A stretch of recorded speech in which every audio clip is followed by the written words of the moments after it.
Friends welcome to our study channel move on study. तो friends आज मैं आप लोगों के सामने बीपीएससी टायर 4.0 के लिए 6 to 8 या फिर फ्रेंड्स अगर आप लोग 6 to 8 के लिए किसी भी चीज़ का प्रिपरेशन करें, आई थिंक मैथमेटिक्स साइंस का या फिर एसएसटी या फिर इंग्लिश का अगर आप लोग प्रिपरेशन करें या फिर लैंग्वेज सब्जेक्ट्स का, तो आप लोग का जो 40 क्वेश्चन जो आएगा कॉमन वो भी आप लोग देख सकते हैं। या फिर आप लोग मैथ साइंस का स्टूडेंट हो तो सारे में मैथ और साइंस का भी क्वेश्चन डिस्कस करूँगा। टोटल मैं 120 क्वेश्चन डिस्कस करूंगा जिसमें 40 कॉमन सभी के लिए इक्वल होते हैं। क्लियर है? तो चलिए आज का क्लास आपको सबसे पहले मेरा हमेशा क्लास स्टार्ट होता है एक मोटिवेशनल कोट से, जो कि देखिए क्या है, धैर्य रखो, सब कुछ आपके पास सही समय पर आएगा। तो बिल्कुल फर्स्ट अगर आप एक स्टूडेंट्स हैं और काफ़ी लंबे समय से संघर्ष कर रहे हैं तो इस मोटिवेशनल कोट्स को अपने माइंड में रखिए। चलिए आज आप लोगों के सामने प्लेटफॉर्म बुक का सेट नंबर 2, इससे पहले आप लोग देखे होंगे सेट नंबर 1 को अपलोड कर चुका था। तो देखिए आप लोग को ऑलरेडी मैं आप लोग को पहले बताया था हिंदी और इंग्लिश का। देखिए हिंदी और इंग्लिश का सबसे पहले 15-15 क्वेश्चन आता है, यानी टोटल 30 क्वेश्चन दोनों मिला के आता है। दोनों में से आप लोग को मिलाकर टोटल 9 नंबर लाने का होता है। क्लियर है? इसके बाद आप लोग को जीके जीएस का क्वेश्चन और इसी मैथ साइंस का कैलकुलेट करके टोटल 40 मार्क्स होता है, और स्पेशल साइंस का क्वेश्चन 40 होता है, मैथ्स का क्वेश्चन 40 होता है। क्लियर है? तो 40 क्वेश्चन जो सारे लोगों के लिए इक्वल है आगे वो मैं बताऊंगा, उसके बाद मैं 40 मैथ्स बताऊंगा, फिर 40 साइंस बताऊंगा। तो चलिए स्टार्ट करता हूँ। First of all question is now, और जो भी क्वेश्चन होगा सारे को मैं करंट अफेयर के अकॉर्डिंग मैं डिस्कस कर दूंगा, जो आप लोगों के लिए काफ़ी इंपॉर्टेंस होगा। तो चलिए स्टार्ट करता हूँ। First of all question is now, कर्क रेखा इसमें से किस राज्य से होकर नहीं गुजरती है? फ्रेंड्स यहाँ पे आप लोग देखेंगे नहीं गुजरती है। तो सबसे पहले मैं बातें करना चाहता हूँ कर्क रेखा का। तो ऑलरेडी फ्रेंड्स कर्क रेखा की रेखा देखिए, सबसे पहले कर्क रेखा के लिए आप लोग ट्रिक याद किए, गुराम छजा पत्रिम, इस टाइप से याद रखिए, आप लोग कभी नहीं भूलिएगा। गुराम छजा पत्रिम, यानी ये कुल में 8 स्टेट ऐसे होते हैं जहाँ से कर्क रेखा पास करती पत्रिम। अब देखिए मैं आप लोग को ट्रिक से बताऊँ, आप लोग को ऑलरेडी याद होगा। देखिए गुज हो गया गुजरात, राजस्थान, मध्य प्रदेश, छत्तीसगढ़, झारखंड, पश्चिम बंगाल, त्रिपुरा और मिजोरम, ये 8 ऐसे स्टेट है जिससे कर्क रेखा पार करते हैं। क्लियर है? याद रखिएगा। इसके साथ साथ कर्क रेखा का जो मेन जो वैल्यू होता है याद रखिए, 23.5 डिग्री नॉर्थ होता है, 23.5 डिग्री नॉर्थ होता है। सबसे पहले इस चीज़ को याद रखिएगा। क्लियर है? चलिए याद रखिए 23.5 डिग्री उत्तरी अक्षांश को ही कर्क रेखा कहते हैं, और वही 23.5 डिग्री अगर साउथ अक्षांश को बोलेंगे, साउथ यानी साउथ को बोलेंगे तो उसको मकर रेखा कहते हैं। इस चीज़ को आप लोग याद रखिएगा। क्वेश्चन आ सकता है आप लोग को, कर्क रेखा किस राज्य की राजधानी से होकर गुजरती है? तो झारखंड की राजधानी रांची से होकर गुजरती है। क्लियर है? चलिए एंड तो यहाँ पे क्वेश्चन क्या लिखा, किससे नहीं होकर गुजरती है? तो ऑलरेडी अगर आप लोग देखे होंगे तो ऑप्शन के अकॉर्डिंग जाएंगे तो मणिपुर से होकर नहीं गुजरती है। क्लियर है? तो ऑप्शन नंबर सी को क्लिक करेंगे। एंड वेरी नेक्स्ट क्वेश्चन, कौन सी पहाड़ी अरुणाचल प्रदेश में है? तो ऑप्शन के अकॉर्डिंग अगर देखते हैं तो लिख रहा पहला डफरा पहाड़ी, मीरी पहाड़ी, मिसमी पहाड़ी। तो ऑप्शन के अकॉर्डिंग अगर देखा है तो ऑलरेडी आप लोग देखे होंगे तो सारे पहाड़ी, यानी जो इसमें ऑप्शन दिया उसके अकॉर्डिंग अगर देखा है तो सारे पहाड़ी आप लोग का कहाँ पे है? अरुणाचल प्रदेश में। तो उपयुक्त में एक से अधिक लिखेंगे, तो राइट आंसर होगा ऑप्शन में एक से अधिक होगा। क्लियर है? अगेन आई रिपीट, डफला पहाड़ी, मीरी पहाड़ी, मिसमी पहाड़ी, अबोर पहाड़ी, पटकाई बूम पहाड़ी, ये सारे कहाँ पे आते हैं? अरुणाचल प्रदेश में आते हैं। क्लियर है? चलिए वही बातें करना चाहते हैं। सबसे 3 फेमस गारो, खासी, जयंत है, ये 3 सबसे फेमस होते हैं। तो याद रखिए गारो, खासी और जयंत है, ये आप लोग का तीनों होते हैं मेघालय में स्थित होते हैं। क्लियर है? चलिए and very next question is now, कौन सा गंगा के बाएं तट पर मिलने वाली गंगा की सहायक नदी है? तो ऑलरेडी फ्रेंड्स आप लोग गंगा की सहायक नदी पढ़े होंगे तो इस टाइप से ही जाती है। तो यहाँ पे क्वेश्चन अगर देखें तो बाएं के बारे में बोल रहा, तो अल्टीमेटली मैं आप लोग के बारे में बाएं के बारे में बता रहे हैं। तो यहाँ पे आप लोगों को पता होगा इसके अकॉर्डिंग देखा जाए तो कोसी नदी होता है, कोसी नदी होती है। तो ऑप्शन के अकॉर्डिंग चलेंगे तो यहाँ कोसी नदी होगा। क्या होगा? कोसी नदी। तो ऑप्शन नंबर सी को क्लिक करेंगे। तो कोसी नदी गंगा के बाएं तट पर मिलने वाली गंगा की सहायक नदियों में से एक है। क्लियर है? याद रखिए कोसी नदी को बिहार का शोक भी कहते हैं, इस चीज़ को भी आप लोग को ध्यान में रखना पड़ेगा। क्लियर है? चलिए बातें करना चाहते हैं गंगा नदी का। तो फ्रेंड्स आप लोग को सबसे पहले याद रखना पड़ेगा रामगंगा, गोमती, घाघरा, गंडक, बागमती, कोसी, महानंदा नदी, ये सारी गंगा नदी के बाएं तट पर मिलने वाली गंगा की प्रमुख नदियाँ होती है। क्लियर है? और गंगा नदी की सबसे बड़ी सहायक नदी की बात करते हैं तो वह यमुना होती है। सबसे बड़ी सहायक नदी अगर बात करते हैं तो वह यमुना नदी होगा। क्लियर है? इसके साथ साथ फ्रेंड्स याद रखिएगा यमुना के दाएं तट पर मिलने वाली सहायक नदियाँ होती है चंबल, सिंध, बेतवा, केन होती है। ये सब सारी चीज़ों को आप लोग नोट डाउन कर लीजिएगा।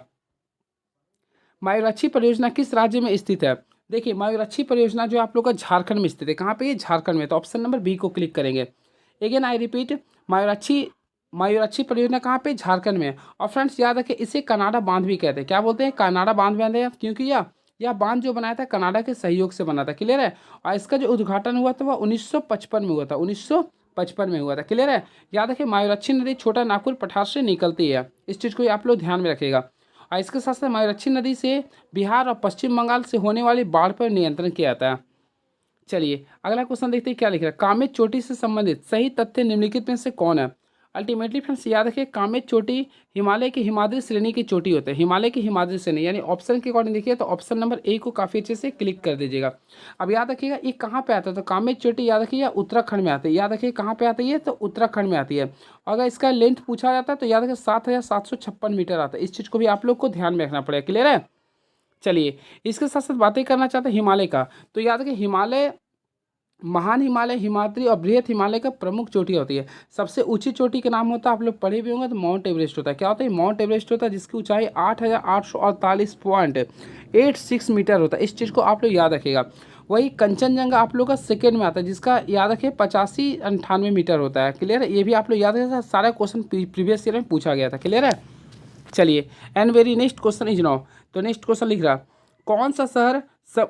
कौन सा शहर समूह पूरी तरह से गंगा नदी के किनारे के शहरों का समूह है। तो फ्रेंड गंगा नदी के किनारे की बात करना चाहते हैं, तो ऑप्शन के अकॉर्डिंग चलिए ना, तो वाराणसी, पटना, बिजनौर और बलिया, यानी ये आप लोग को ऑप्शन नंबर बी को क्लिक कर सकते हैं। क्लियर है। वाराणसी, पटना, बिजनौर और बलिया ये सभी गंगा शहर गंगा नदी के किनारे स्थित है। क्लियर है।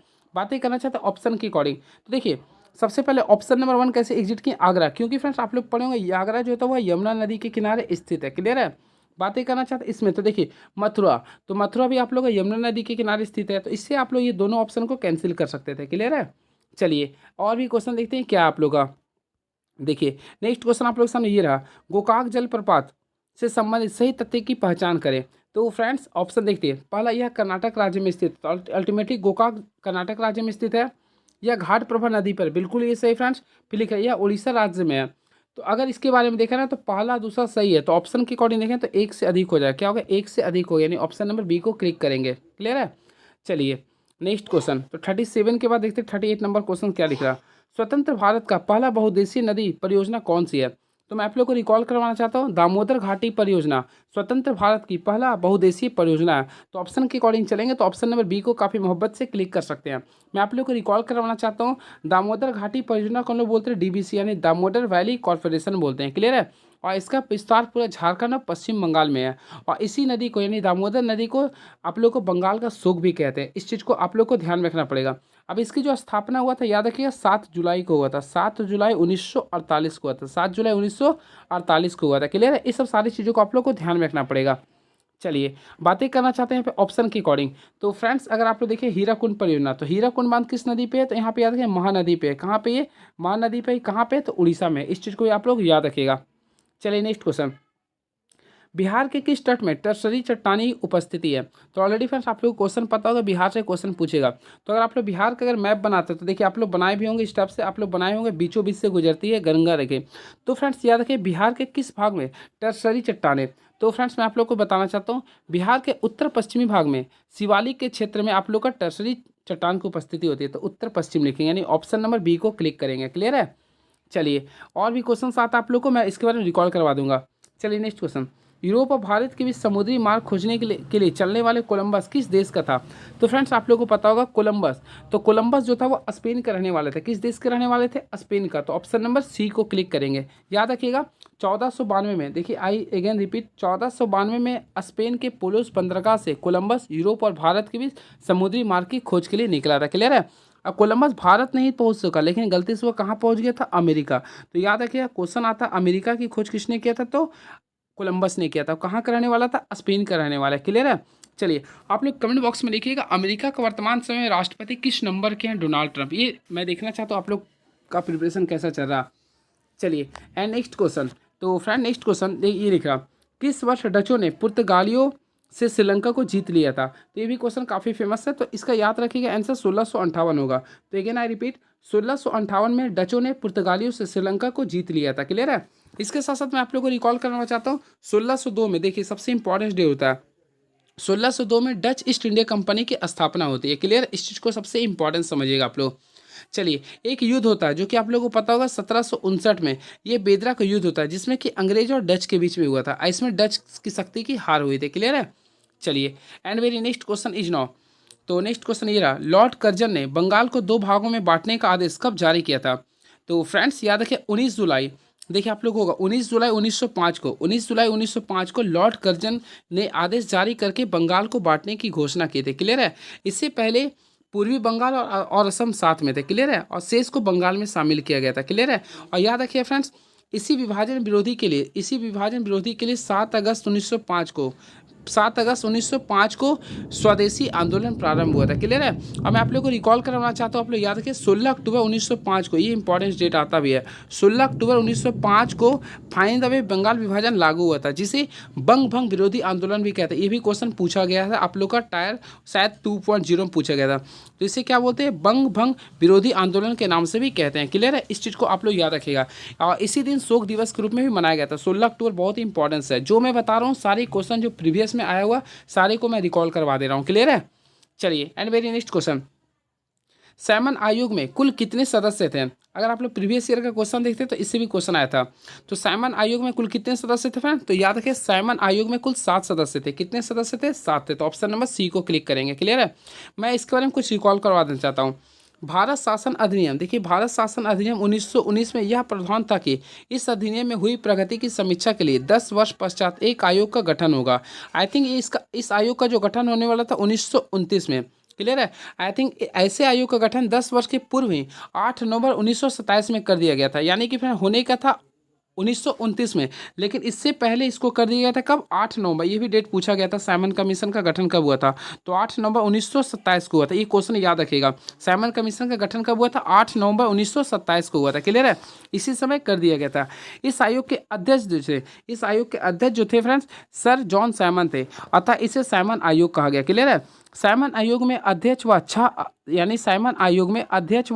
अन्य सदस्य थे और 7 आप लोग का अंग्रेज थे। क्लियर है? ये इस चीज़ को आप लोग याद रखिएगा। इसी वजह से इसे भारतीयों ने इसे क्या किया था? विरोध किया था। ये आप लोग के लिए काफ़ी इंपॉर्टेंस क्वेश्चन है। इसके साथ साथ सबसे इंपॉर्टेंस ये पूछता है कि 1927 में कांग्रेस का कौन सा अधिवेशन हुआ था? तो याद रखिए 1927 में कांग्रेस का जो अधिवेशन हुआ था वह मद्रास अधिवेशन था। एक इंपॉर्टेंस क्वेश्चन पूछा था, कौन सा अधिवेशन था? मद्रास अधिवेशन था। ये आप लोग लिख लीजिए, पेन भी आ सकता है ये। और इसका अध्यक्षता किसने किया था? M.N. अंसारी ने किया था। ये भी आप लोग याद कर सकते हैं, M.N. अंसारी ने किया था। क्लियर है? अब इसी की अध्यक्षता में सैमन आयोग का बहिष्कार करने का निर्णय लिया गया था। क्लियर है? और लाहौर में सैमन कमीशन के विरोध में पुलिस द्वारा लाठीचार्ज के दौरान लाला लाजपत राय गंभीर रूप से घायल हो गए थे। इसी वजह से 17 नवंबर 1928 को इसका निधन हो गया था। और फाइनली तभी याद रखिएगा 3 फरवरी, सारे क्वेश्चन पूछा था फ्रेंड, इसलिए मैं रिकॉल करवा रहा हूँ। 3 फरवरी 1928 को सैमन कमीशन बॉम्बे आया था। ये क्वेश्चन पूछ सकता है, सैमन कमीशन बॉम्बे कब आया था? तो 3 फरवरी 1928 को आया था। क्लियर है? चलिए, and very next question, Muslim league ने किस तिथि को प्रत्यक्ष कार्यवाही दिवस मनाने का ऐलान किया था? तो फ्रेंड्स याद रखिए 16 अगस्त 1946 को, देखिए लिख रहा होगा, हाँ, तो 16 अगस्त 1946 को प्रत्यक्ष कार्यवाही दिवस मनाने का ऐलान किया गया था। इसे इंग्लिश में बोलते हैं डायरेक्ट एक्शन डे। ये भी क्वेश्चन पूछा जा सकता है, डायरेक्ट एक्शन डे कब मनाते हैं? तो 16 अगस्त 1946 को। याद रखिएगा कैबिनेट मिशन योजना में अपना समर्थन वापस लेने के बाद मुस्लिम लीग ने पाकिस्तान की अपनी मांग को असली जामा पहचानने के लिए कार्रवाई करने का फैसला लिया था। क्लियर है? इस चीज़ को आप लोग ध्यान में रखिएगा। एंड नेक्स्ट क्वेश्चन, किस एक्ट में भारत का गवर्नर जनरल पर अधिनियमित किया गया? तो यहाँ पे देखिए किस एक्ट से भारत का गवर्नर जनरल पद का अधिनियमित किया गया था? तो अल्टीमेटली फ्रेंड इसका राइट आंसर होगा चार्टर एक्ट 1833 के अकॉर्डिंग। चार्टर एक्ट 1833 के अकॉर्डिंग। क्लियर है? अब याद रखिए 1833 चार्टर अधिनियम के तहत भारत का प्रथम गवर्नर जनरल कौन थे? Lord William Bentinck. कौन थे? इस चीज़ को याद रखिए, लॉर्ड विलियम बेंटिंग। इस चीज़ को भी आप लोग को याद रखना पड़े, लॉर्ड विलियम बेंटिंग थे। क्लियर है?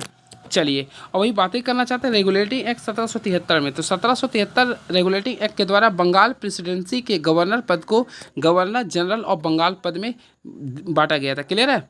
चलिए, and very next question is now. तो नेक्स्ट क्वेश्चन देखते हैं क्या लिख रहा है ये, किस भारतीय को नव जागरण का अग्रदूत कहता है? तो फ्रेंड ये भी क्वेश्चन आप लोग को कहा जाता है, तो मैं आप लोगों को बताना चाहता हूँ, ऑप्शन में तो कुछ वैसा नहीं है, तो याद रखिए राजा राम मोहन राय को। तो इनमें से कोई नहीं होगा, याद रखिए राजा राम मोहन राय को। तो राजा राम मोहन राय को भारतीय नवजागरण का राजदूत कहते हैं। ये क्वेश्चन आप लोग याद कर लीजिए, आता है राजा राम मोहन राय को। इस चीज़ को आप लोग याद रखिएगा। क्लियर? राजा राम मोहन राय को कहा जाता है। क्लियर है? अब बातें करना चाहते हैं इसे, सबसे पहले फिर याद रखिए राजा राम मोहन राय को आधुनिक भारत का पिता भी कहते हैं। इसके साथ साथ भारतीय राष्ट्रवाद का जनक, सुधार आंदोलन का प्रवर्तक, ये सारे कहते हैं। क्लियर है? याद रखिए, इसे राजा की उपाधि आप लोग कमेंट बॉक्स में लिखिएगा। राजा राम मोहन राय को राजा की उपाधि किसने दिया था, आप लोग कमेंट बॉक्स में लिखिएगा। मैं देखना चाहता हूँ आप लोग क्या प्रिपरेशन करें। इसके साथ साथ याद रखिएगा, राजा राम मोहन राय द्वारा 1815 में आत्मीय सभा और 1821 में कलकत्ता यूनिटेरियन कमेटी और 1828 में ब्रह्मा समाज की स्थापना की गई थी। यानी तीनों चीज़ को आप लोग को याद करना पड़ेगा। Again I repeat, first of all आप लोग से तीन चीज़ मैं बता देना चाहता हूँ। देखिए, सबसे पहले 1815 में, तो 1815 में आत्मीय सभा, अगेन आई रिपीट 1821 में कलकत्ता यूनिटेरियम कमेटी और 1828 में ब्रह्मा समाज की स्थापना किया था। यानी तीनों की राजा राम मोहन राय के द्वारा किया गया था। क्लियर है। इसी के साथ साथ राजा राम मोहन राय के प्रयासों से सती प्रथा की समाप्ति से संबंधित कानून जो बना था 1829 में बना था। ये सब सारी चीज़ों को आप लोग रिकॉल कर लीजिए। क्लियर है। इसके साथ साथ याद रखिएगा, मुगल बादशाह अकबर द्वितीय के प्रतिनिधि के रूप में राजा राम मोहन राय को अकबर द्वितीय का मिला था। यानी कि ठीक है, तो अकबर द्वितीय का किसने बोला था, राजा राम मोहन राय ने बोला था। क्लियर है। यानी राजा को उपाधि अकबर द्वितीय ने दिया था। क्लियर है। और फ्रेंड्स याद रखिएगा, इसका जो मौत हुआ था 27 सितंबर 1833 में इंग्लैंड में हो गया था। कहाँ पे हुआ था, इंग्लैंड के ब्रिस्टल में हुआ था। इस चीज़ को भी क्वेश्चन पूछा था। तो ब्रिस्टल में हो गया था, जो कि मस्तिष्क ज्वर से हो गया था, मस्तिष्क ज्वर से हो गया था। क्लियर है। चलिए, एंड वेरी नेक्स्ट क्वेश्चन लिख रहा हूँ, तो देखते हैं क्वेश्चन क्या लिख रहा है। दादा भाई नौरोजी कब भारतीय राष्ट्रीय कांग्रेस के अध्यक्ष बने। तो फ्रेंड्स ऑप्शन के अकॉर्डिंग देखिए, 1886, 1893, 1906। तो याद रखिए, दादा भाई नौरोजी, सबसे पहले दादा भाई नौरोजी, मैं शॉर्टकट में लिख दिया हूँ। याद रखिए, कांग्रेस के कुल 3 बार अध्यक्ष बने। सबसे पहली बार जो बने थे वो 1886 में बने थे। क्लियर है। अगेन आई रिपीट, या सेकेंड टाइम जो बने थे वो 1893 में बने। क्लियर है। और थर्ड टाइम्स जो बने वो 1906 में बने, यानी 3 टाइम्स बने। इस चीज़ को याद रखिएगा। बातें करना चाहते हैं फर्स्ट टाइम का, तो याद रखिए पहला टाइम जो बना था वो कलकत्ता अधिवेशन का बना था, यानी कलकत्ता अधिवेशन में बना था। क्लियर है। सेकेंड जो 1893 था वो लाहौर अधिवेशन में बने थे। और ये थर्ड भी आप लोग का कलकत्ता, यानी KLK याद कर सकते हैं, कलकत्ता। इस टाइप से भी KLK कलकत्ता बोलते हैं, इस टाइप से आप लोग याद कर सकते हैं। क्लियर है। चलिए, और याद रखिएगा 1906 का, 1906 यानी 1906 के कांग्रेस अधिवेशन में इन्होंने स्वराज शब्द का प्रस्ताव पारित किया था। तो क्वेश्चन आता है स्वराज शब्द किसने दिया था, तो ये स्वराज शब्द का प्रस्ताव पारित किसने किया था, तो दादा भाई नौरोजी ने दिया था। क्लियर है। अब पुण्य स्वराज की मांग किया था पंडित जवाहरलाल नेहरू ने 1929 के लाहौर अधिवेशन में। क्लियर है। चलिए, एंड वेरी नेक्स्ट क्वेश्चन लिख रहा हूँ, तो देखते हैं क्या लिख रहा है ये। भारतीय संविधान के किस अनुच्छेद में यह अपेक्षा की गई है कि राज्य की लोक सेवाओं न्यायपालिका को कार्यपालिका से पृथक करने के लिए राज्य कदम उठाएगा। तो फ्रेंड देखिए, आप लोग 50-50 मैच जानते हैं। यानी कि देखो यहाँ पे क्या लिख रहा है, न्यायपालिका एवं कार्यपालिका। न्यायपालिका को जुडिशली बोलते हैं और इसको एडमिनिस्ट्रेशन बोलते हैं। क्लियर है। तो ये दोनों को बीच से अलग करना है, यानी 50-50 कर रहे हैं। तो याद रखिए, आर्टिकल 50 में कहा गया, किस में कहा गया, आर्टिकल 50 में। तो हम लोग राइट आंसर करेंगे तो ऑप्शन नंबर बी को क्लिक कर सकते हैं। अगेन आई रिपीट, आर्टिकल 50 में कार्यपालिका से न्यायपालिका के पृथक्करण के लिए कहा गया है। क्लियर है। याद रखिए, भारत का जो सरकार होता है, भारत में विधायिका, कार्यपालिका और न्यायपालिका का पृथक्करण का प्रदान किया गया। क्लियर है। इसके साथ साथ लोकतंत्र का चौथा स्तंभ किसको माना गया, तो आप लोग कमेंट बॉक्स में भी लिख सकते हैं। वैसे प्रेस को कहते हैं, क्या बोलते हैं, प्रेस को कहते हैं। चलिए, कुछ आर्टिकल से डिस्कस कर देते हैं। आर्टिकल 51, तो फ्रेंड्स याद रखिए, आर्टिकल 51 अंतर्राष्ट्रीय शांति एवं सुरक्षा के लिए होते हैं। यानी अंतर्राष्ट्रीय शांति के बारे में अगर बात करते हैं ना, तो आप लोग का आर्टिकल नंबर कितना होता है, 51 होता है। ये आप लोग याद कर लीजिए, आर्टिकल नंबर 51 होता है।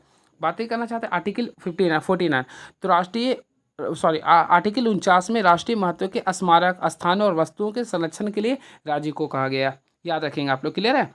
चलिए, एंड वेरी नेक्स्ट क्वेश्चन लिख रहा हूँ, भारत के महान्यायवादी का कार्यकाल कितनी अवधि का होता है।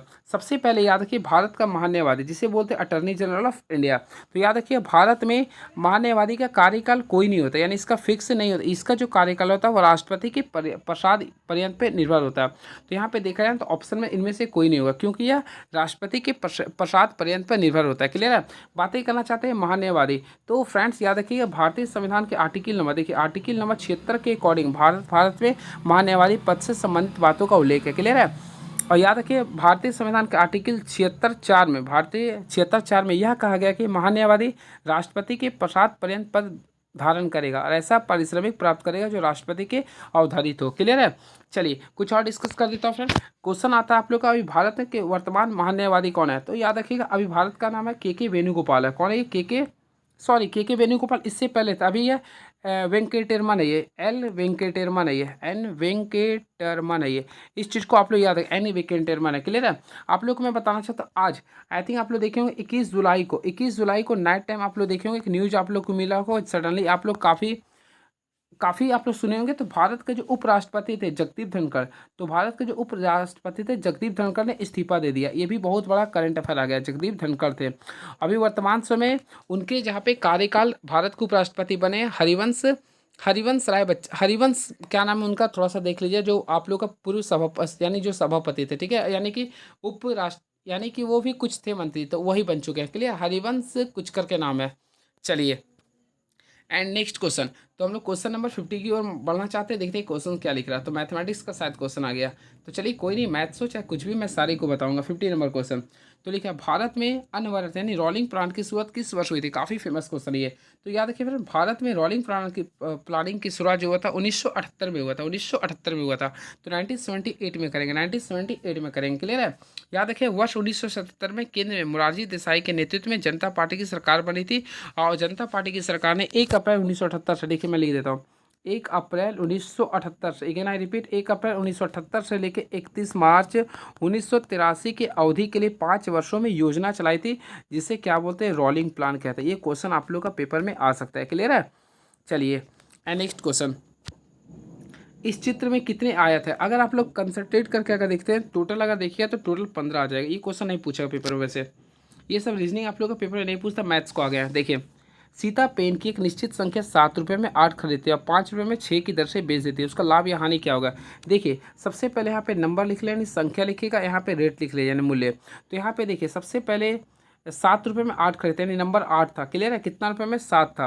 अगेन यहाँ पे नंबर, यहाँ पे 6 खरीदा, कितना में 5 है। अब क्या करें, दोनों का क्रॉस मल्टीप्लिकेशन कर देंगे, तो यहाँ पे ये CP आ जाता है। यहाँ पे मल्टीप्लाई करेंगे तो देखिए 7 को 6 से गुना के कितना है 42, ये CP आ गया। यहाँ पे बेचा कितना में 40 में, यानी 42 में खरीदे या 40 में बेच दिए, तो प्रॉफिट क्या हो गया, यानी 42 में खरीदे 40 में बेच दिए, तो लॉस क्या होगा फ्रेंड। देखिए यानी कि आप लोगों के पास लॉस हो गया, तो लॉस लेते कितना 2 रुपये का हुआ।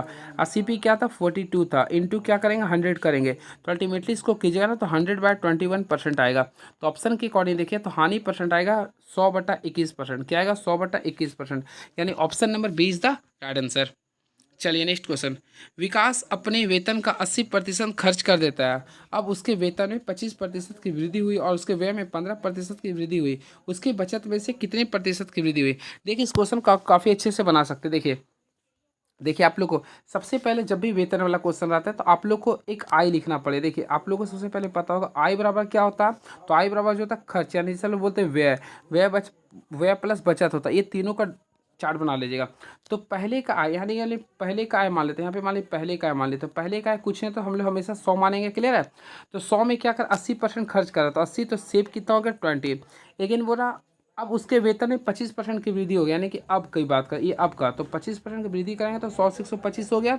तो उसके व्यय में 15% की वृद्धि होती है, यानी 80 में 80 गुना 115/100 कीजिए तो 92 आ जाएगा। क्या आ जाएगा 92। तो यहाँ पे सेव कितना रहेगा, तो 125 में से 92 को घटाएंगे तो 33 होगा। क्या बचेगा 33।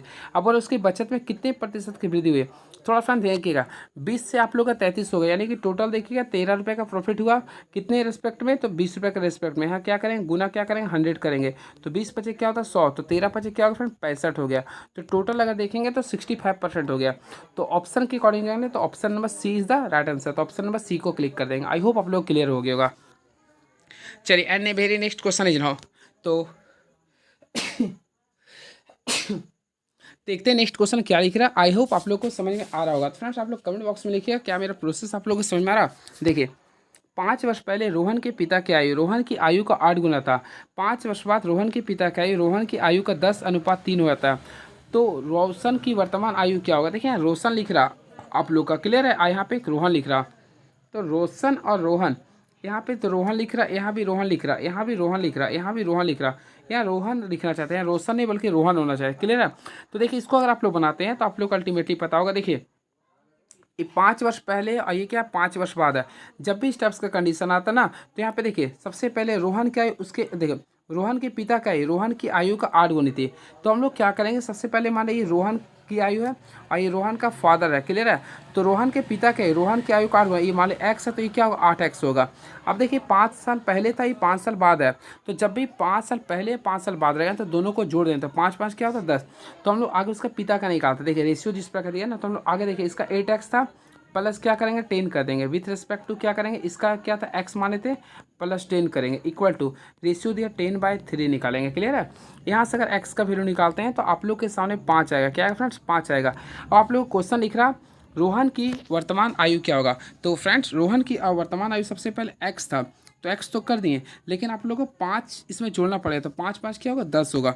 तो ऑप्शन के अकॉर्डिंग देखिए ना, तो 5 5 10 यानी ऑप्शन नंबर बी को क्लिक कर देंगे। आई होप आप लोगों को समझ में आ गया होगा। क्लियर है। चलिए नेक्स्ट क्वेश्चन, सुनील और गोपाल एक व्यवसाय में साझेदार है। सुनील 20,000 रुपये 9 महीने के लिए और गोपाल 30,000 रुपये 12 महीने के लिए निवेश करता है। 60,000 रुपये के कुल लाभ में सुनील का हिस्सा ज्ञात करें। कुछ भी नहीं कर रहा सर, देखिए आप लोगों को मैं समझाता हूँ। सबसे पहले आप लोगों को सुनील लिखना, यहाँ पे G4 गोपाल हो गया। तो यहाँ पे लाभ के लिए बोल रहा, तो सुनील का देखिए कितना लिख रहा था, 20,000 लिख रहा था शायद, हाँ तो 20,000 कर दिए। क्लियर है। और गोपाल के लिए आई थिंक लिख रहा था 30,000 रुपये, तो मैं यहाँ पे 30,000 लिख दिया हूँ। अब इसका लिख रहा था आप लोग को 9 महीने के लिए, तो 9 से मल्टीप्लाई कर दिया। और इसका आप लोग का लिख रहा है 12 महीने के लिए। अब सॉल्व कीजिएगा तो देखिए 0 0 0 कैंसिल, 0 0 कैंसिल, फिर ये 0 कैंसिल, ये 9 3 3 9 हो गया, 3 चौक 12, ये भी कैंसिल।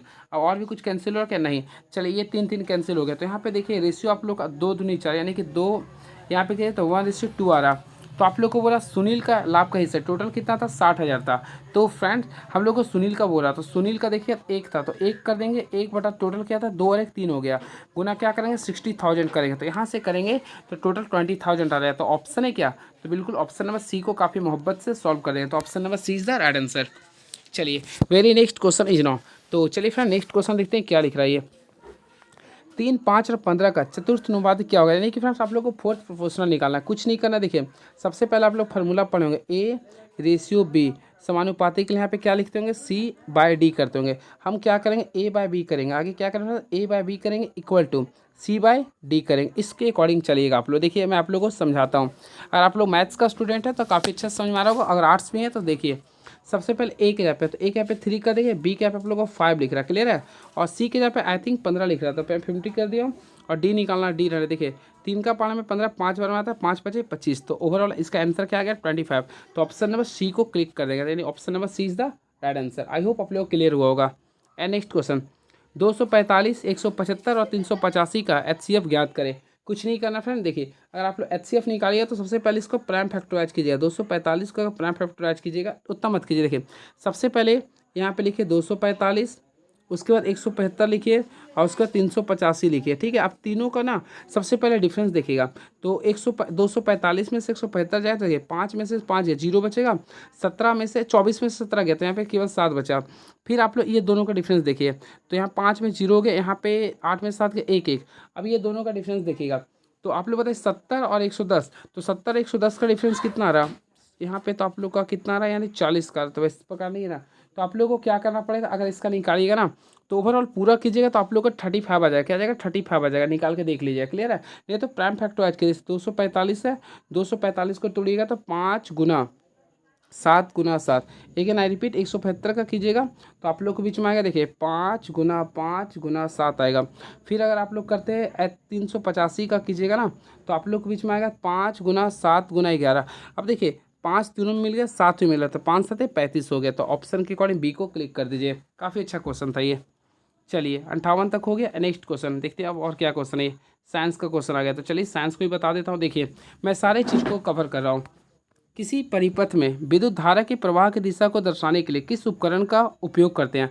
फ्रेंड्स देखिए किसी भी परिपथ में, यहाँ पे क्या लिख रहा है आप लोगों को विद्युत धारा, तो विद्युत धारा के प्रवाह को दर्शाने के लिए जिस उपकरण का प्रयोग करते हैं उसे हम लोग क्या बोलते हैं। तो देखिए दिशा की बात करते हैं ना, तो हमेशा याद रखें दिशा के लिए हम लोग क्या करते हैं, तो ग्लैव्नोमीटर का प्रयोग करते हैं, जो कि ऑप्शन में नहीं है। तो ऑप्शन नंबर ई को क्लिक करेंगे। याद रखें विद्युत धारा के प्रवाह की दिशा को निकालने के लिए ग्लैव्नोमीटर का प्रयोग करते हैं, ग्लैव्नोमीटर का, जो कि ऑप्शन में नहीं है। क्लियर है। चलिए तो यहाँ पे ऑप्शन नंबर ई हो जाएगा, जो कि ग्लैव्नोमीटर होना चाहिए। चलिए बातें करना चाहिए ऑप्शन के अकॉर्डिंग। चलिए ऑप्शन से खेलना सिखाते हैं। देखिए वोल्ट मीटर, तो वोल्ट मीटर क्या होता है, दो बिंदुओं के बीच के विभवांतर को मापता है। यानी कि अगर क्वेश्चन आता है कि वोल्ट को कौन मापता है, यानी विभवांतर कौन कौन मापता है, कौन है, तो वोल्ट मीटर। क्लियर है। एनीमोमीटर हवा की गति को मापता है, हवा की गति को मापता है। क्लियर है। चलिए और एक होता है रियो स्टेट, तो अल्टीमेटली आप लोग पढ़े होंगे रियो स्टेट क्या होता है। देखिए रियो स्टेट यानी जो प्रतिरोध की धारा को मापता है। क्लियर है। अब देखिए आप लोग यहाँ पे मैं बताता हूँ, इसका जो राइट आंसर होगा ग्लैवनोमीटर, GALVANOMETR। तो ये ग्लैवनोमीटर इसको दिशा को मापता है। क्लियर है। अब याद रखिएगा ग्लैनोमीटर जो होता है, ग्लैनोमीटर जो होता है फ्रेंड्स, याद रखिए विद्युत धारा के चुंबकीय प्रभाव पे आधारित होता है। क्लियर है। चलिए, अब विद्युत धारा को जो मापता है उसे बोलता है ए मीटर या फिर आमीटर कहते हैं। ये सब सारी चीज़ों को आप लोग याद रखिएगा। क्लियर है। चलिए, एंड वेरी नेक्स्ट क्वेश्चन, यौनारंभ के दौरान आवाज़ बदली जाती है, ऐसा क्यों होता है? तो अल्टीमेटली फ्रेंड्स पॉवर्टी एज के समय देखते होंगे आवाज़ बदलता है। इसके पीछे रीजन ये है आप लोग का, देखिए उस समय क्या होता है, स्वर यंत्र यानी लैरिक्स जो होता है, लैरिक्स के विकास के कारण होता है, यानी कि लैरिक्स जो होता है ना उसका उत्पन्न होता है, तो स्वर यंत्र के विकास के कारण होता है। तो ऑप्शन नंबर सी को क्लिक करेंगे। क्लियर है। चलिए, and very next question is now, तो देखते हैं क्या लिख रहा है। किसी सीधे धारावाही चालक को चुंबकीय क्षेत्र में रखा गया है, जब चालक में प्रवाहित धारा की दिशा और चुंबकीय क्षेत्र की दिशा के बीच कोण क्या होगा? जब चालक को अधिकतम बल का अनुभव, तो यहाँ पे अगर देखना चाहते हैं, यहाँ पे अधिकतम बल बोल रहा है, क्या बोल रहा है? अधिकतम बल। तो हमेशा याद रखें जब भी अधिकतम के लिए बात करते हैं ना, तो आप लोग बताइए कॉस कॉस का अधिकतम बल कितना होता है? कॉस 90 में आता है, किस में आता है? सॉरी, अधिकतम यानी साइन में आते हैं। तो आप बताइए साइन का मैक्सिमम वैल्यू कितना पे आता है? 90 पे आएगा। तो साइन 90 का वैल्यू क्या होता है? तो साइन 90 का वैल्यू 1 होता है ना, तो यहाँ पे एंगल जो लेंगे 90 लेंगे। तो ऑप्शन है क्या 90? तो बिल्कुल, तो ऑप्शन नंबर ए यानी 90 को क्लिक करेंगे। तो ऑप्शन नंबर ए को क्लिक कर देंगे। क्लियर है। चलिए, and very next question is now, तो फ्रेंड्स बातें करना चाहते हैं चुंबकीय क्षेत्र का।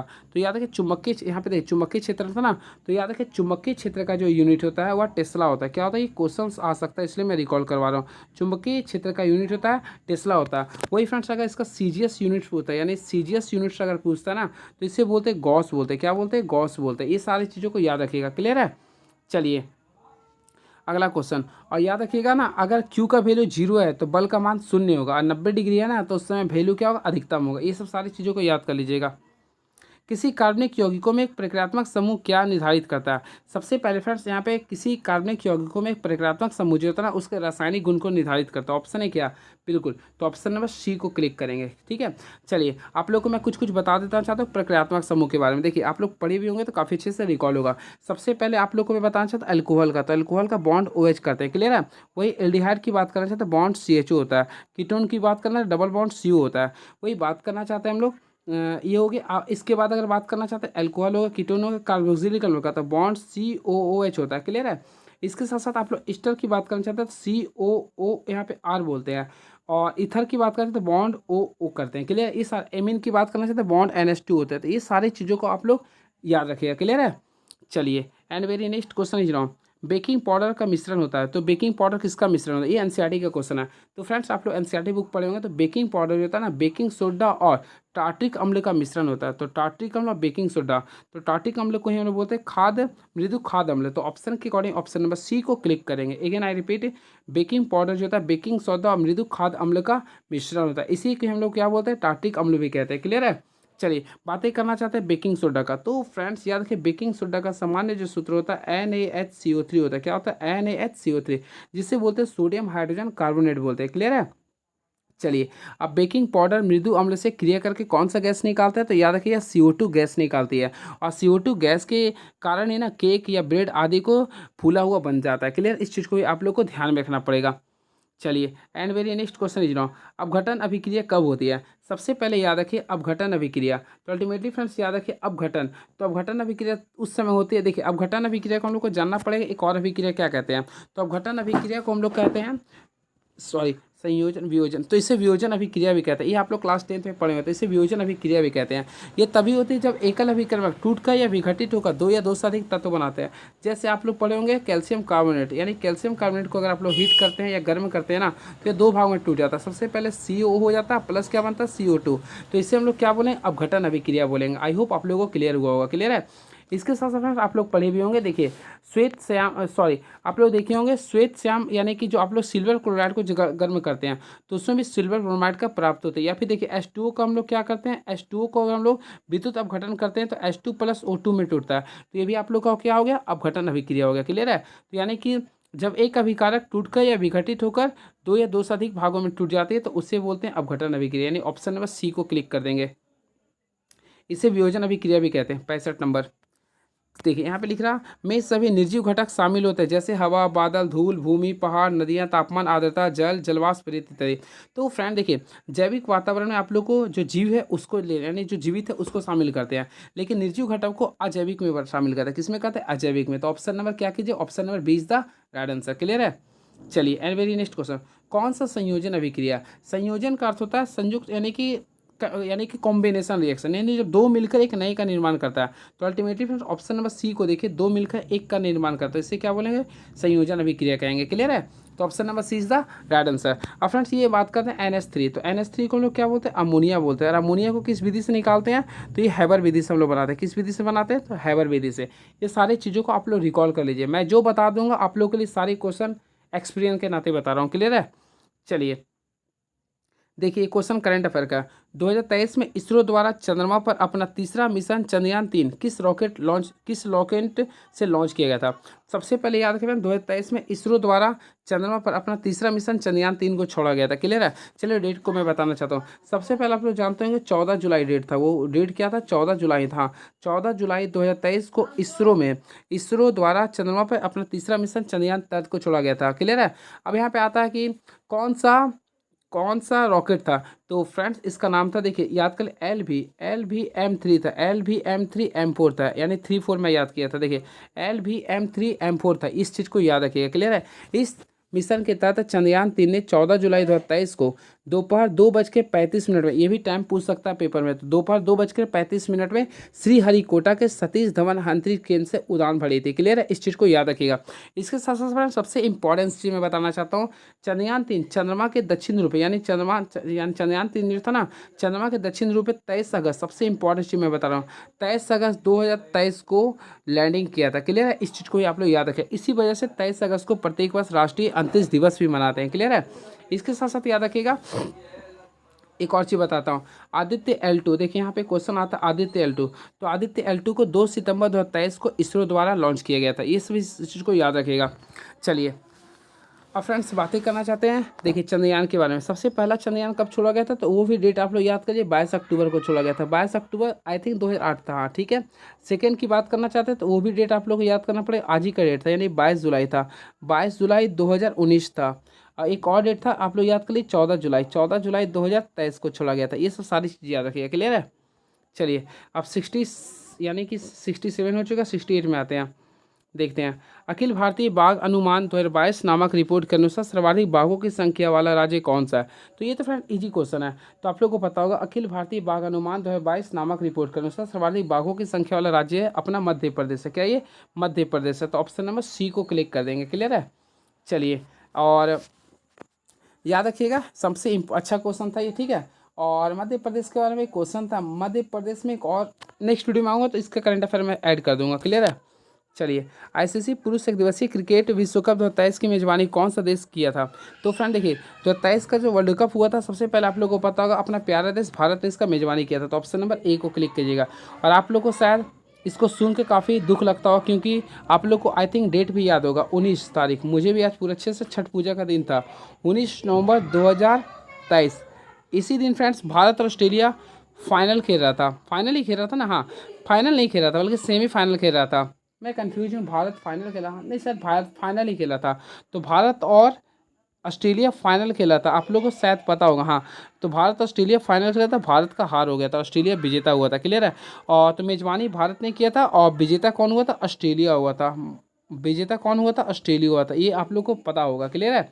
और ये जो 23वां का जो संस्करण था वो 13वां संस्करण था। कौन सा था? ये 13वां संस्करण था। इस चीज़ को भी आप लोग याद रखिएगा। क्लियर है? चलिए, and very next question is now, अक्टूबर 2023 में परमाणु पावर मिसाइल ब्यूर वेस्टिक का किस देश के साथ सफल परीक्षण किया गया था? ये तो क्वेश्चन इजी है फ्रेंड्स, आप लोगों को पता भी होगा, फेमस क्वेश्चन था। ये रूस से था। क्या था? ये रूस से था। अब फ्रेंड्स याद रखिएगा, भारत ने पहली बार 1974 में और दूसरी बार 1998 में परमाणु परीक्षण किया था। ये भी आप लोग को याद होगा। क्लियर है? चलिए, दोनों राजस्थान से किया गया था। तो फ्रेंड्स आप लोगों को कैसा लगा ये 40 क्वेश्चन? सबसे पहले आप लोग कमेंट बॉक्स में बताइएगा। अब देखिए, जिनका भी मैथमेटिक्स और साइंस से अब उनके लिए मैं आ गया। यहाँ तक मैं सारे लोगों के लिए था, क्लियर है। अब मैं केवल मैथ्स और साइंस वाले स्टूडेंट के लिए रहूँगा। ये टोटल मैं 40 मैथ्स के क्वेश्चन को बताऊँगा, सारी क्वेश्चन को मैं डीपली बताऊँगा और अपना ट्रिक भी बताऊँगा। फिर साइंस का क्वेश्चन तो मुझे प्लेटफॉर्म का क्वेश्चन जो दिया है क्वेश्चन वो अच्छा नहीं लगा, लेकिन फिर भी मैं बता दूंगा जो इंपॉर्टेंस होगा, क्लियर है। चलिए स्टार्ट करता हूँ मैथ्स के साथ। गणित और विज्ञान, देखिए सारे क्वेश्चन को मैं अपना सॉल्यूशन दूंगा। Start. First of all question ये 5 सेंटीमीटर अर्धव्यास के वृत्त के उस वृत्त की चाप की लंबाई क्या होगी जो 15 डिग्री के केंद्रीय कोण बनाता है। सबसे पहले यहाँ पे देखिए अर्धव्यास यानी कि रेडियस दिया है, आप लोग को चाप की लंबाई निकालना 15 डिग्री दिया। सबसे पहले क्लास 10th का क्वेश्चन है। तो वृत्त के चाप की लंबाई का फॉर्मूला क्या होता है आप लोग पढ़े होंगे, थीटा बटा 360 डिग्री होता है। क्या होता है? थीटा बटा 360 डिग्री होता है इंटू 2 पाई आर होता है, 2 पाई आर। आंसर देखिए पाई में लिख रहा है, तो थीटा लिख रहा है आप लोग 15 डिग्री, तो हम लोग यहाँ पे क्या करेंगे 15 बटा 360 लिख देंगे, क्लियर है। इंटू 2 है 360 को, हाँ 2 पाई है, पाई लिख देंगे। आर का वैल्यू लिख रहा है 5, 5 लिख देंगे।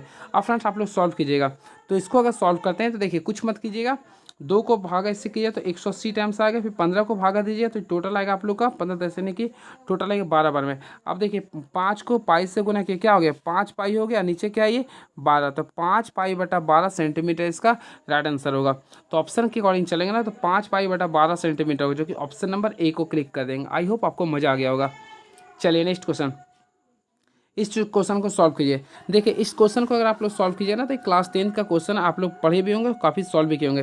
तो ऑप्शन के अकॉर्डिंग चले तो ऑप्शन नंबर बी होगा आप लोग का आंसर। वैसे मैं एग्जाम में अगर बैठा हूँ ना तो डायरेक्टली क्या करता हूँ, इसमें फार्मूला के जगह वैल्यू पुट कर देता हूँ। जैसे एक्स है, मान लिया कि थीटा में एक्स का पे 90 डिग्री पुट कीजिए, तो साइन 90 का वैल्यू क्या होता है 1 होता है, तो 1 लिख देंगे। फिर देखिए 1 प्लस कॉस 90 का वैल्यू 0 होता है, यानी 1 प्लस यहाँ पे हो गया।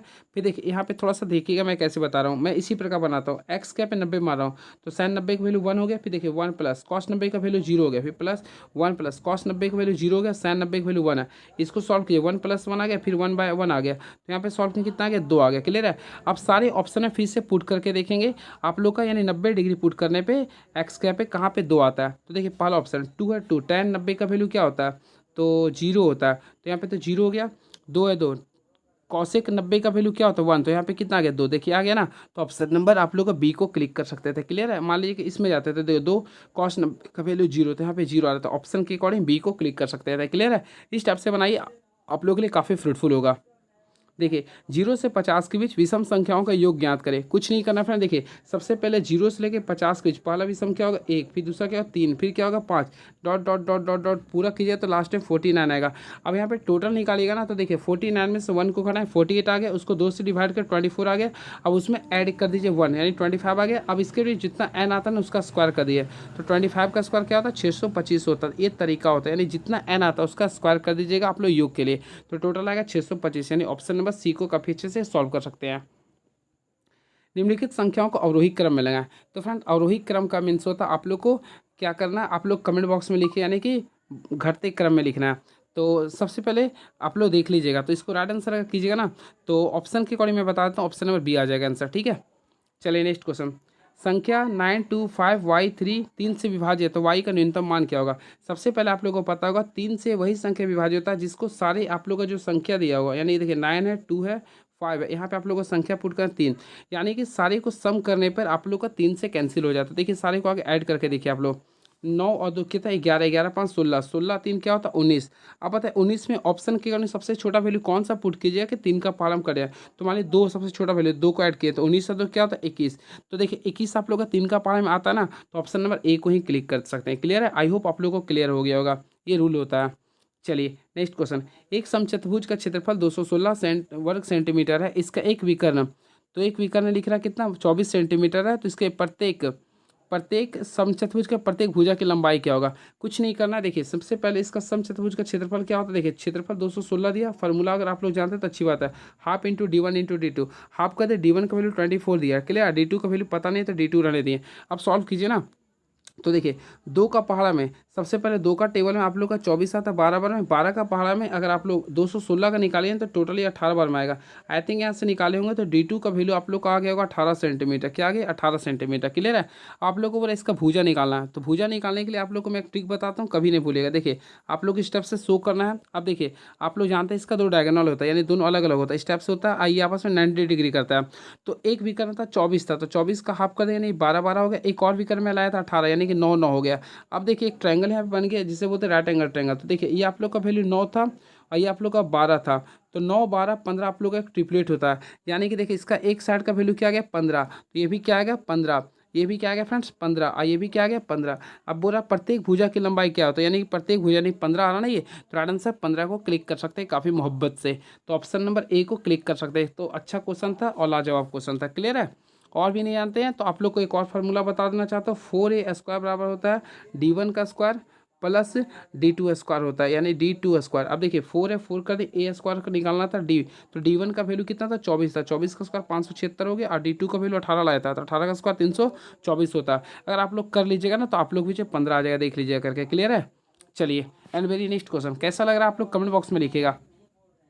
चलिए, तो 77 नंबर क्वेश्चन देखते हैं। 15 मीटर 17 मीटर लंबे, 15 मीटर और 17 सेंटीमीटर लंबे, देखिए यहाँ पे सेंटीमीटर लिख दिया, यहाँ पे फ्रेंड्स आप लोग सेंटीमीटर लिख दिया, तथा 9 मीटर 2 सेंटीमीटर चौड़े एक कमरे के फर्श को पक्का करने के लिए कम से कम कितनी वर्गाकार टाइलों की आवश्यकता होगी। देखिए यहाँ पे याद है, कम से कम जब भी बोलता है, कम से कम जब भी बोलता है फ्रेंड्स, तो आप लोगों को क्या करना पड़ेगा, HCF का रूप लेना पड़ेगा।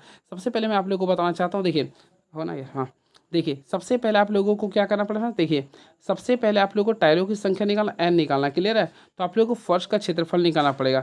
तो 15 मीटर और 17 सेंटीमीटर को दोनों को एक साथ बनाए, तो 15 मीटर 17 सेंटीमीटर को कीजिएगा ना, इसको सेंटीमीटर में बदलेगा, तो 1517 सेंटीमीटर आ जाएगा। क्या आ गया? 1517 सेंटीमीटर आ गया। अगेन आई रिपीट, इसको अगर आप लोग कीजिए तो 9 मीटर और 2 सेंटीमीटर को कीजिए तो 902 सेंटीमीटर आ गया। कितना आ गया? 902 सेंटीमीटर आ गया। अब आप लोग को तो यहाँ पे निकालेगा, तो यहाँ पे फर्श का क्षेत्रफल, तो फर्श का क्षेत्रफल पहला का कितना रहता है 1517 गुना क्या करेंगे 902। क्लियर है?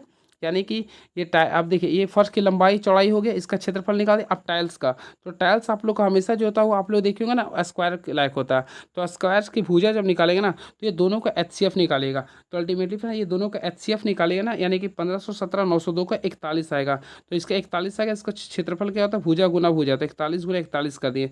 अगर सॉल्व कीजिएगा तो 814 आ जाएगा। क्या आ जाएगा? 814 संख्या आ जाएगा। तो आप लोग का राइट आंसर आएगा ऑप्शन नंबर ए को काफ़ी अच्छे से क्लिक कर सकते हैं। आई होप आप लोगों को क्लियर हुआ होगा।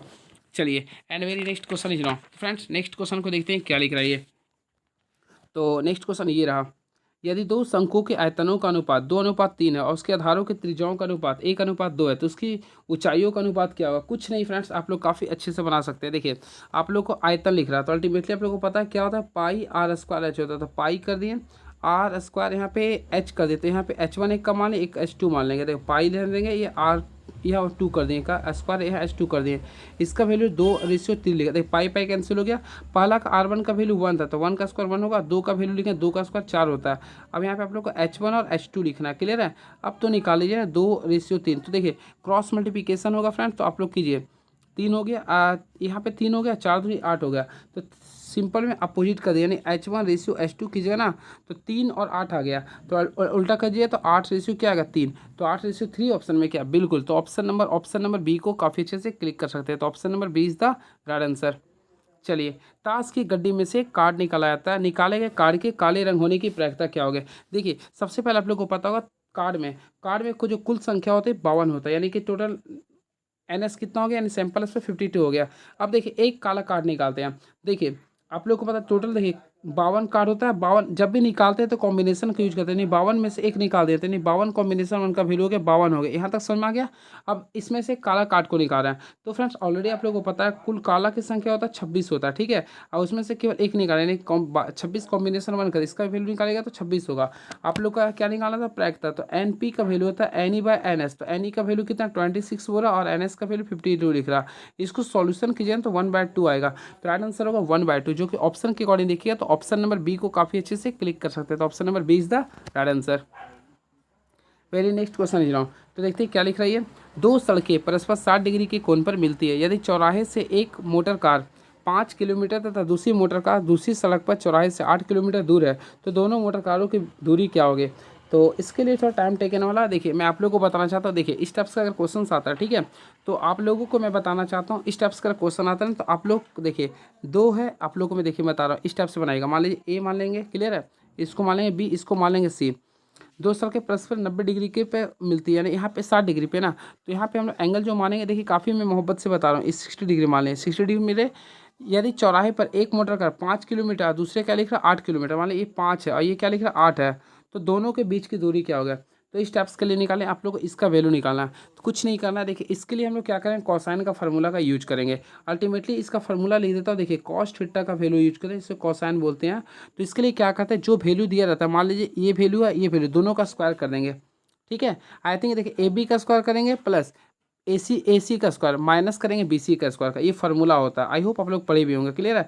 तो मैं डायरेक्टली करवा रहा हूँ, देखिए मैं फार्मूला ले देता हूँ। सबसे पहले जो रहता है सामने वो लिखते हैं, यानी ए बी का स्क्वायर करेंगे प्लस यहाँ पे ए सी स्क्वायर, इन दोनों का स्क्वायर कर देंगे माइनस आप लोग का यहाँ पे क्या लिख रहा है, बी सी का स्क्वायर को घटा देंगे, बटा आप लोग का होता है फार्मूला 2, जो आप लोग को दिया था दोनों का प्रोडक्ट कर देंगे, यानी ए बी इंटू ए सी। ये फार्मूला के अकॉर्डिंग मैं पुट करूँगा। अब देखिएगा आप लोग जादू कैसे मैं बता रहा हूँ। देखिए सबसे पहले कॉस थीटा, तो कॉस वैल्यू कितना दिया था 60 डिग्री, तो कॉस 60 का वैल्यू आई थिंक आप लोग को पता होगा, कॉस 60 का वैल्यू क्या होता है, तो 1/2 लिख दिया। यहाँ तक समझ में आ गया होगा। अब देखिए ए बी का स्क्वायर, नहीं 5 का स्क्वायर मैं 25 कर दिया हूँ, और बी यहाँ पे 8 का स्क्वायर कितना होता है 64 हो गया, माइनस करेंगे तो यहाँ पे बी सी का स्क्वायर को करेंगे बटा 2 BC। तो देखिए 8×5 = 40 में क्या होता है 120 हो गया, 2 का पहाड़ में 120 कितना बार में आता है 60 बार में। अब देखिए 60 को 1 से गुना करेंगे तो ऑलरेडी 60 आएगा, बराबर 25 और 64 को लिए तो 5×4 = 9, 5 और 2 89 आ गया, माइनस बी सी का स्क्वायर कर देंगे। अब 89 में से 60 को घटाएंगे, 60 ही आ रहा ना यहाँ पे कहीं कन्फ्यूजन तो नहीं आ रहा ना, 60 आ गया यहाँ पे, कहीं दिक्कत तो नहीं है ना, 24×25 यहाँ पे 6×2 = 8 89 60 आ रहा, कहीं दिक्कत तो नहीं है ना, नहीं। तो यहाँ पे आप लोग 29 आ रहा है, यहाँ पे थोड़ा सा कहीं मिस्टेक हो रहा है, क्योंकि थोड़ा 49 आना चाहता है 2AC। तो यहाँ पे आप लोग देखिए फ्रेंड, थोड़ा सा 8×5 = 40 80 हो गया, यहाँ पे मैं मिस्टेक किया था, यहाँ पे केवल 80 होगा ना, 8×4 = 80। देखिए मैं आप लोग को डायरेक्टली बता देना चाहता हूँ। देखिए सबसे पहले cos 60 का वैल्यू 1/2 कर दिया हूँ, आगे देखिए 5 का स्क्वायर मैं 25 कर दिया हूँ, फिर बी सी का स्क्वायर, तो 8 का स्क्वायर 64 कर दे, जिसका निकालना है उसको मान लेते हैं बी सी, इसका जो भी है मान लो सी, इसको मान लो। फिर क्या करना है, 8 देखिए दोनों को प्रोडक्ट करके 2 से गुना करता है, 8×5 = 40 80 हो गया। अब इसको सॉल्व कर लीजिए ना, तो यहाँ पे 40 बार में कट गया, तो यहाँ पे टोटल सॉल्व कीजिएगा ना, तो यहाँ पे बी सी स्क्वायर का जो वैल्यू आ जाएगा टोटल आएगा आप लोगों को 49। तो 49 किसका स्क्वायर रूट होता है, तो अल्टीमेटली आप लोगों को पता है 7 का होता है, तो 7 kilometre is the right answer. तो ऑप्शन के अकॉर्डिंग चलिए, तो ऑप्शन नंबर सी को क्लिक कर सकते हैं, या फिर कोसाइन का फॉर्मूला यूज कर सकते हैं। बहुत ही अच्छा क्वेश्चन था ये, क्लियर है। चलिए यदि समीकरण, देखिए ये भी क्वेश्चन लाजवाब है ये, यदि समीकरण 12x² + kx + 6 = 0 के मूल 2:3 के अनुपात में, तो k का धनात्मक मान क्या होगा। इसके लिए आप लोग को क्या बोला, देखिए क्या निकालना, k का धनात्मक मान क्या होगा। तो इसको भी अगर आप लोग निकालेंगे तो 10√3 हो जाएगा, क्या होगा 10√3 होगा। इसको बनाने के लिए मैं बताना चाहता हूँ, मूल क्या लिख रहा है 2:3 लिख रहा है, 2:3 लिख रहा है। सबसे पहले अल्फा प्लस बीटा कीजिए, तो यानी 2:3 दोनों को x के रूप में मान लिया, तो 2 और 3 क्या होगा 5, यानी कि अल्फा प्लस बीटा क्या था -b/, तो -b/, यानी कि -k/, a का वैल्यू क्या रहा 12। तो यहाँ से अगर आप लोग निकालेगा तो 5x का वैल्यू क्या आ गया -k/12 आ गया। फिर अल्फा इंटू बीटा, तो 3 2 6, यानी कि यहाँ पे 6x² कीजिएगा ना, 6x² बराबर क्या लिखिएगा c/a, तो c का वैल्यू 6 है, 6/12, यानी कि 1 बटा कितना आ गया 2। अब यहाँ से आप लोग को क्या कीजिएगा, दोनों वैल्यू को इक्वल करके देख लीजिएगा, क्लियर है। तो यहाँ से अगर आप लोग को निकाले तो यानी कि देखिए यहाँ पे 6 दूनी 12, यहाँ से आप लोग निकाले x का वैल्यू ना, तो 1/√12 आएगा, तो यहाँ पे 12 को भी तोड़िएगा तो 2√3 होगा, 2√3 होगा। अब आप लोग क्या कीजिए, इसका वैल्यू 2 मान लीजिए, समीकरण ये 1 आ गया। अब देखिए 5/5 कर दिया, x का वैल्यू क्या आ गया 1/2√2 आ गया। आई होप क्लियर होगा। बराबर क्या करेंगे -k/12 कर देंगे। अब 2 का पारा में 12 6 बार में आता है, अगर पूरे का पूरे सॉल्व किया तो 10√3 आप लोगों का सिंपल वे में आ जाएगा। तो राइट आंसर करेंगे 10√3, यानी option number C is the right answer. चलिए नेक्स्ट क्वेश्चन, त्रिभुज एबीसी में बी पर समकोण है, त्रिभुज एबीसी में बी पर समकोण है, यदि कोण ए बराबर 30 डिग्री और ए बी की लंबाई क्या होगी यदि एसी का वैल्यू 8 सेंटीमीटर है। देखिए आप लोग का राइट एंगल ट्रायंगल्स का है क्वेश्चन है, बता देते हैं। ट्रायंगल एबीसी बना देंगे आगे, ठीक है। सबसे पहले बी पे क्या है समकोण है, तो मतलब बी पे कर दिए। अब यहाँ पे ए का वैल्यू आप लोग के सामने 30 लिख रहा है, 30 कर दिए। तो ऑलरेडी आप लोग को पता है यहाँ पे सी का वैल्यू क्या हो गया, यहाँ पे 60 डिग्री हो गया, यहाँ पे 60 डिग्री कर दिया। अब ए बी की लंबाई निकालना था, यानी कि ये आप लोग का इसका वैल्यू निकालना है, जिसमें ए सी का वैल्यू लिख रहा 8। तो देखिए आप लोग को ट्रिक पढ़े होंगे आप लोग, तो अच्छी बात है। देखिए ये आप लोग का इसके सामने, यानी कि देखिए दुगना वैल्यू जो होता है ना 90 डिग्री के सामने क्या लिख रहा 8 लिख रहा, तो अल्टीमेटली एक का वैल्यू क्या होगा 4। और आप लोग को वैल्यू किसका निकालना था ए बी का, यानी कि 60 डिग्री के सामने का। तो ये जो होगा आप लोग का √3 टाइम्स होगा, तो यानी कि 4 को हम लोग क्या करेंगे √3 से मल्टीप्लाई कर देंगे, तो कितना होगा 4√3 सेंटीमीटर होगा। तो ऑप्शन है क्या, बिल्कुल। तो ऑप्शन नंबर बी को काफ़ी मोहब्बत से क्लिक कर सकते हैं, तो इसका राइट आंसर होगा 4√3 हो गया। तो ऑप्शन नंबर बी को क्लिक कर दीजिए, क्लियर है। चलिए देखिए 1050 रुपये पी क्यू आर के बीच बांटे गए हैं, पी का हिस्सा क्यू और आर के हिस्से का 2/5 है, तो पी को कितने रुपए मिले। काफ़ी अच्छे से बना सकते हैं इसको फ्रेंड। देखिए आप लोगों को क्या करना है, सबसे पहले देखिए देखिए पी का हिस्सा क्यू प्लस आर के कुल हिस्से का, तो यहाँ पे लोग क्या करें, क्यू प्लस आर के हिस्से मान लेंगे, एक्स मान लें, ठीक है। तो पी का हिस्सा क्या बोला, इसके हिस्से का यानी एक्स के हिस्से का 2/5 है। अब देखिए अब तीनों का मिलाकर क्या है, 1050 बांटे हैं। तो यहाँ पे देखिए यहाँ एक्स कर देंगे, यहाँ पे क्या करेंगे 2x/5 करेंगे, बराबर क्या लिखेंगे 1050। अब तो सॉल्व कर लीजिएगा ना, तो यहाँ पे सॉल्व कीजिए तो एक्स का जो वैल्यू आएगा 750 आ जाएगा, क्या आएगा 750 यानी 750 आ गया। अब आप लोगों को क्या निकालना, पी का हिस्सा। तो पी का हिस्सा अगर आप लोग देखे होंगे तो क्या था 2x/5 था। तो हम क्या करेंगे इसी के अकॉर्डिंग बना देते हैं। देखिए 2x तो एक्स का वैल्यू कितना आया था 750 था, बटा क्या करें 5 को पुट कर देंगे। तो यहाँ सॉल्व किया तो टोटल 300 रुपये आएगा, क्या आएगा 300 रुपये आएगा। तो वैल्यू जो आएगा 300 रुपये, ऑप्शन है क्या, बिल्कुल। तो ऑप्शन नंबर बी होगा। आप लोग को लग रहा होगा सर आप काफ़ी तेज पढ़ा रहे हैं, सर इसलिए तेज पढ़ा है क्योंकि अभी आप लोग का रिवीजन का समय है और मैं काफ़ी ट्रिक से बता रहा हूँ जो आप लोग को टाइम टेकन नहीं हो रहा। ये क्वेश्चन है, मान लीजिए ट्रायंगल एबीसी की भुजा AB और AC की क्रमशः बिंदु D और E इस प्रकार है कि BC के समांतर DE है। मान लीजिए कि AD बराबर 2 सेंटीमीटर है, DB बराबर 1 सेंटीमीटर है, AE बराबर 3 सेंटीमीटर और त्रिभुज ADE का क्षेत्रफल 3 सेंटीमीटर स्क्वायर है। तो इसी का वैल्यू किसके बराबर होगा। तो इसमें आप लोग थिल्स थ्योरम का प्रयोग करना है। देखिए मान लीजिए ट्रायंगल ABC है, तो हम लोग ABC मान लिया, आपका A हो गया, आपका ये क्या हो गया B हो गया, आपका ये C हो गया। अब इसमें अगर थोड़ा सा अगर फोकस किएंगे ना तो लिख रहा है BC के समांतर एक रेखा D है, तो यहाँ पर D ली दी, यहाँ पे E है। अब देखिए AD का वैल्यू 2 लिख रहा, अब DB का वैल्यू 1 लिख रहा और AE का वैल्यू 3 लिख रहा, इसी का वैल्यू आप लोग को निकालना है, क्लियर है। तो देखिए आप लोग यहाँ पे पता होगा आप लोग को AD ट्रायंगल, देखिए यहाँ पे थोड़ा सा कंसंट्रेट कीजिए फ्रेंड, बहुत ही अच्छा क्वेश्चन है। देखिए ट्रायंगल AD यानी ट्रायंगल AD और ट्रायंगल ABC ये दोनों में आते हैं, ठीक है। तो आप लोग देखिएगा ना तो ये D क्या है, ये D यानी कि D आप लोग का पैरल, देखिए ये आप लोग का D पैरल किसका, ये BC का, तो लोग BC का पैरल कर लिए। अब इसके अकॉर्डिंग थोड़ा सा और चलते हैं, तो देखिए ये आगे लिखेंगे AD, तो AD बटा क्या लिखेंगे DB करेंगे, थेल्स थ्योरम का प्रयोग करें again, I repeat AE by क्या लिखेंगे इसी करेंगे, क्लियर है। अब इसके अकॉर्डिंग वैल्यू को पुट किए तो 2/1 कर दिए, उसके अकॉर्डिंग देखिए तो 3 क्या लिखे इसी लिखेंगे। तो इसके अकॉर्डिंग कीजिएगा तो इसी का वैल्यू आपके बीच जो आ रहा ना 1.5 आ जाएगा, क्या आ जाएगा 1.5 आ जाएगा। तो आप लोग को तो इसी को निकालना था। तो फ्रेंड्स अगर इसका जो राइट आंसर होगा 1.5 सेंटीमीटर हो, क्या हो गया 1.5। ये आप लोग को क्षेत्रफल केवल डराया था, आप लोग को सिंपल क्वेश्चन था, क्लियर है। चलिए बस और कुछ है देख लेता हूँ। चलिए क्वेश्चन आ गया, काफ़ी ईजी क्वेश्चन। यदि a का वैल्यू x-1/x+1 है तो a-1/a का वैल्यू क्या होगा। फ्रेंड्स मैं आप लोगों को बताना चाहता हूँ जब भी स्टेप्स का क्वेश्चन आता है ना तो मैं क्या करता हूँ उसी चीज़ को मैं बता रहा हूँ अप्रोच। जो भी x है वहाँ पे कुछ वैल्यू मान लेता हूँ, एक मत माने क्योंकि एक में से खड़ा है तो 0 आ जाएगा। तो मान लीजिए x का पे हम लोग कुछ नहीं तो 2 मान लेता हूँ, तो देखिए a का वैल्यू आपके सामने क्या आ जाएगा, 2 में से 1 गया 1, फिर 2 और 1 3 आ गया। यहाँ तक तो समझ में आ गया होगा ना, आई होप आप लोग क्लियर हो गया। तो a का वैल्यू आ गया, आप लोग को निकालना a-1/a, तो a का वैल्यू क्या है तो 1/a है। अब 1/a यानी इसका इन्वर्स किया तो 3 आ जाएगा। तो यहाँ पे कीजिए तो देखिए 3 कीजिएगा 1 माइनस 3 3 9 यानी कि टोटल कीजिए तो -8/, क्या आ गया 3 आ गया, -8/3। अब आप लोग ऑप्शन पुट करके देखना है किस में -8/3 आता है। सबसे पहले एक्स का पे क्या पुट करा 2, तो पहला पुट कर देखिए एक्स का पे 2, तो 2 का स्क्वायर 4, 4 में से गया 3 आ गया। अब यहाँ पे देखिए -4 है, फिर 2 दूनी 4 और 1 5 आ गया। तो यहाँ पे देखिएगा तो आप लोग का -3/20, तो पहला आप लोग कैंसिल हो गया। अगेन देखिए -4 है, एक यहाँ पे क्या पुट कर एक्स का पे 2 पुट कर दिया, फिर देखिए एक्स का स्क्वायर 2 का स्क्वायर 4 -1, तो यहाँ पे देखिए सिंपल आ गया। तो -8/, क्या आ गया 3 आ गया ना जो मैं लाया था। तो -8/3 आप लोग आ गया, नहीं ऑप्शन नंबर बी को काफ़ी अच्छे से क्लिक कर सकते हैं। तो इसी प्रोसेस में आप लोग को बनाना होगा, क्लियर है। चलिए अगला क्वेश्चन देखते हैं क्या लिख रहा है ये। तो फ्रेंड्स क्वेश्चन लिख रहा है 27³ - 64 का गुणनखंड क्या होगा।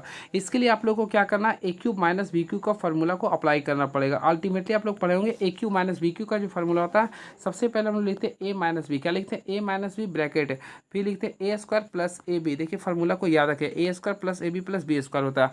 अब इसके अकॉर्डिंग करना तो a, तो 27 किसका क्यूब होता है आप लोग को पता है 3x का होता है, माइनस b यानी 64 किसका होता है 4 का होता है।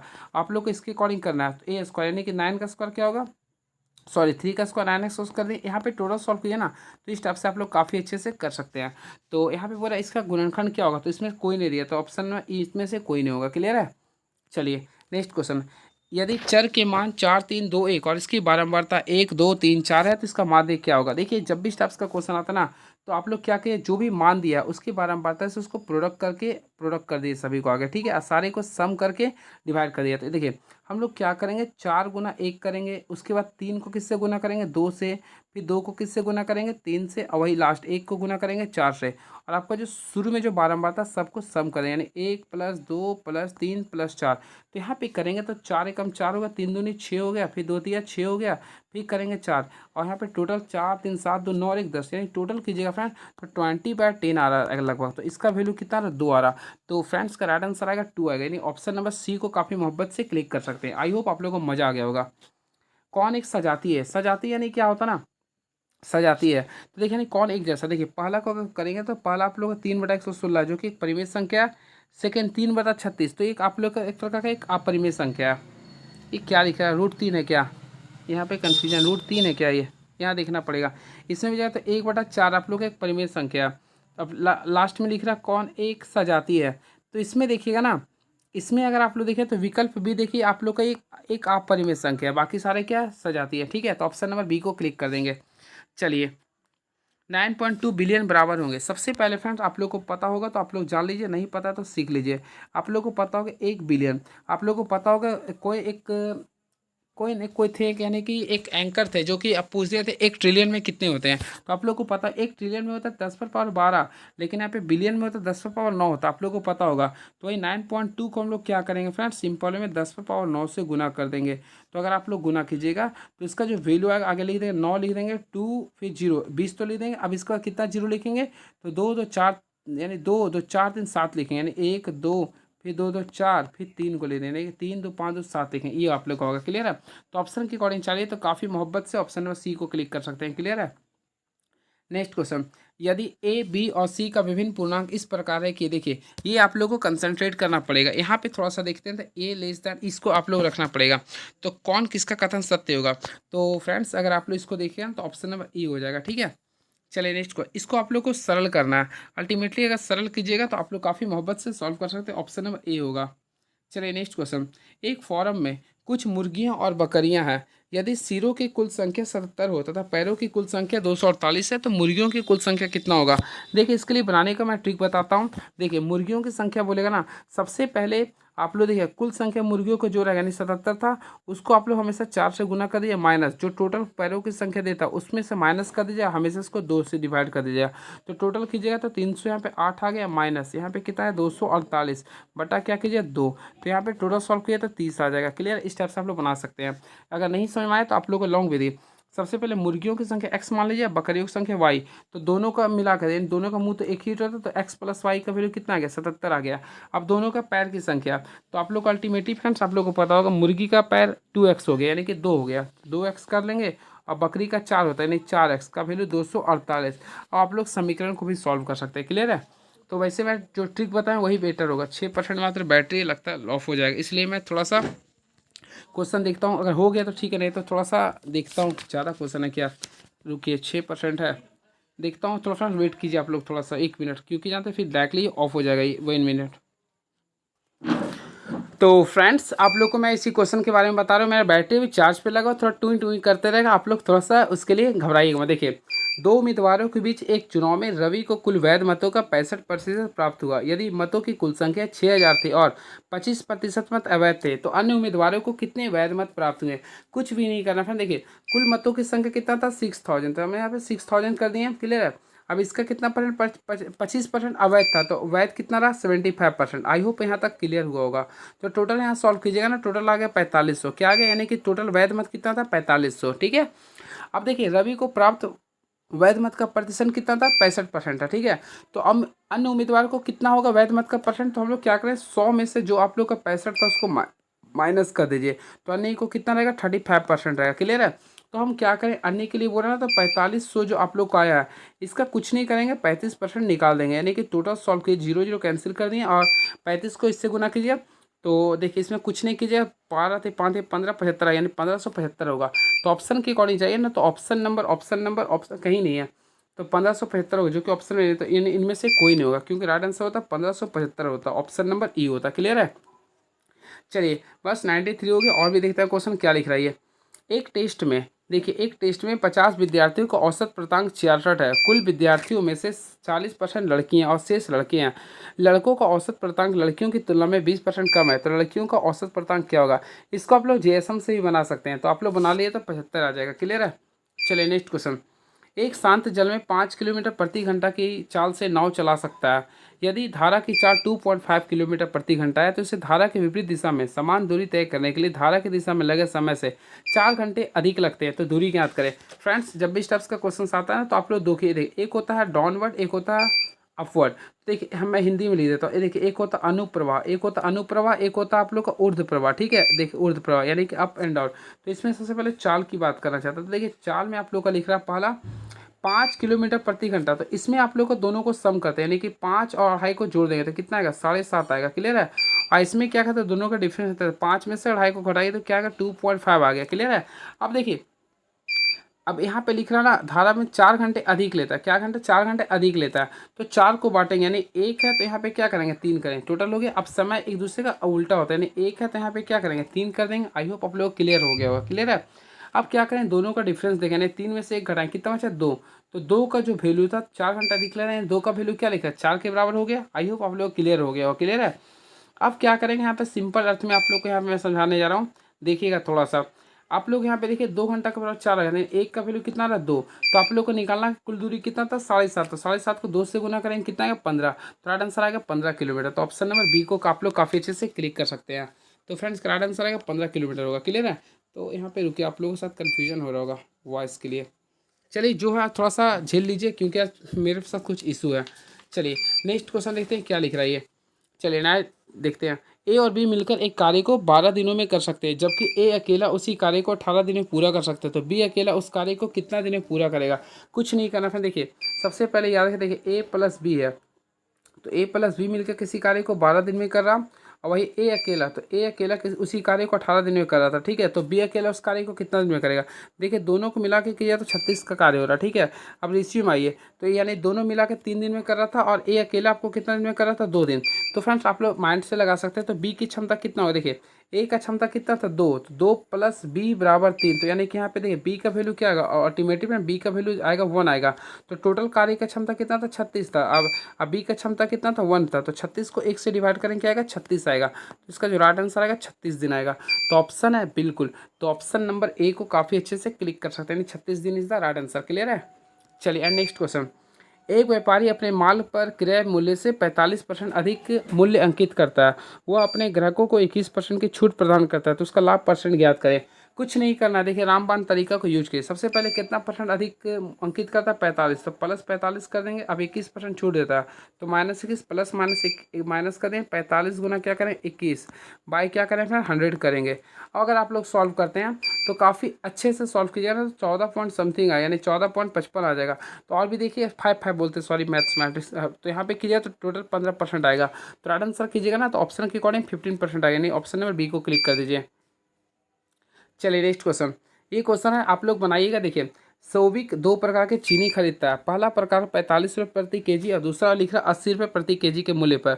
सौविक को पहले प्रकार के चीनी को दूसरे प्रकार के चीनी के साथ किस अनुपात में मिलाया जाना चाहिए? देखिए मिलाना जाना चाहिए कि टोटल प्रत्येक केजी को मिलाने में 72 रुपये बेचने पर उसे 20% का लाभ हो। कुछ नहीं करना, सबसे पहले देखिए यहाँ पे क्या हो रहा है? 20% का लाभ हो 72 रुपये केजी बेचने पर।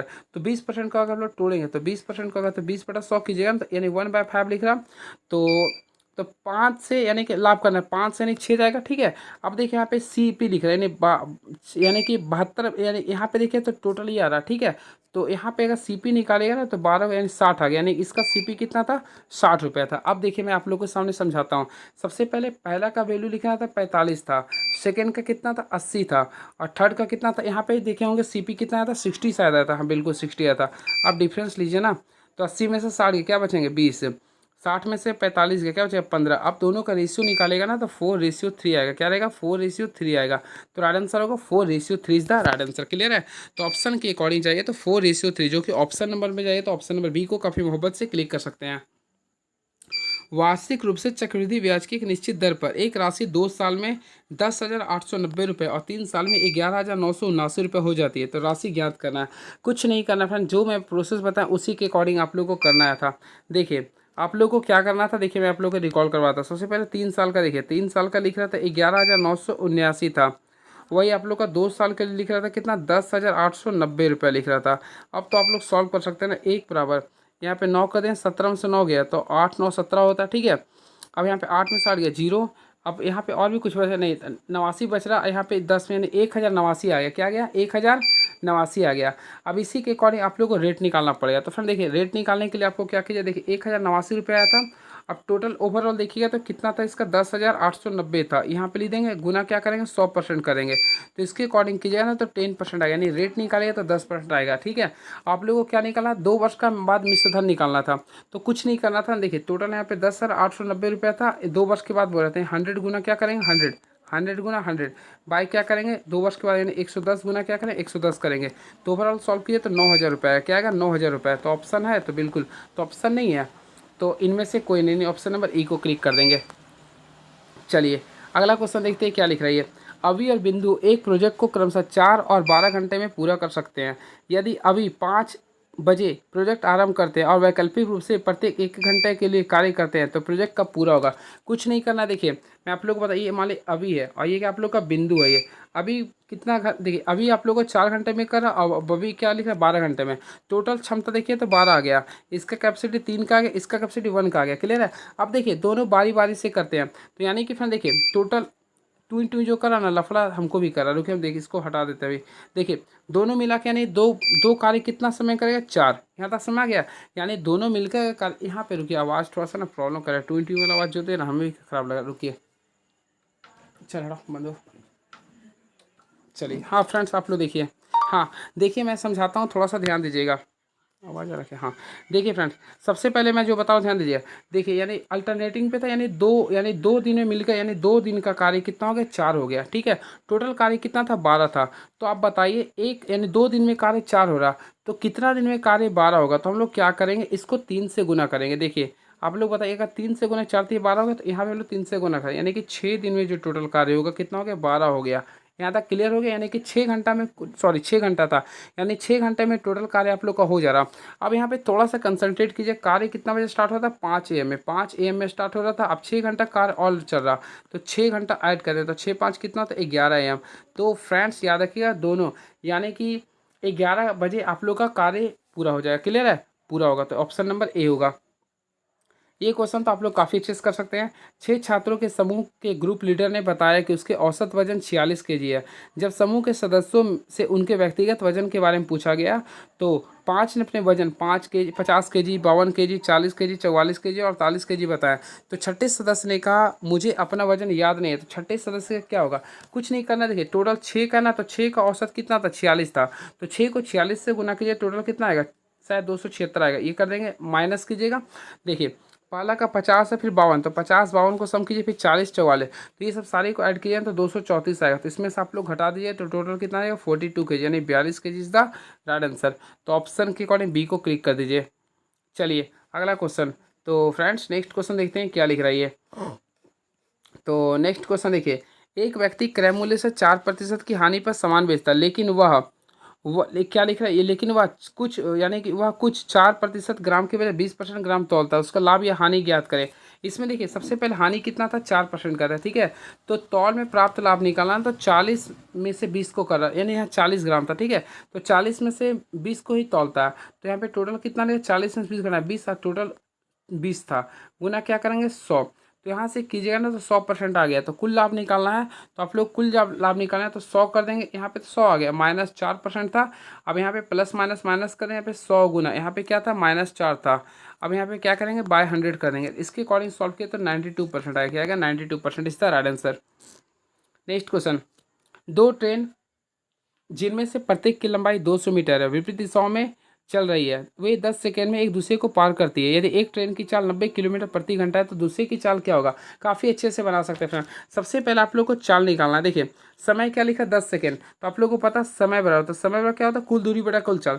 तो पहला का लंबाई 200 है तो अगला का भी 200 होगा, तो 200 200 कितना हो गया 400, यानी कुल लंबाई 400 हो गया। अब देखिए विपरीत दिशा में जब भी चलता है ना तो उसका चाल को क्या करते हैं सम करते हैं।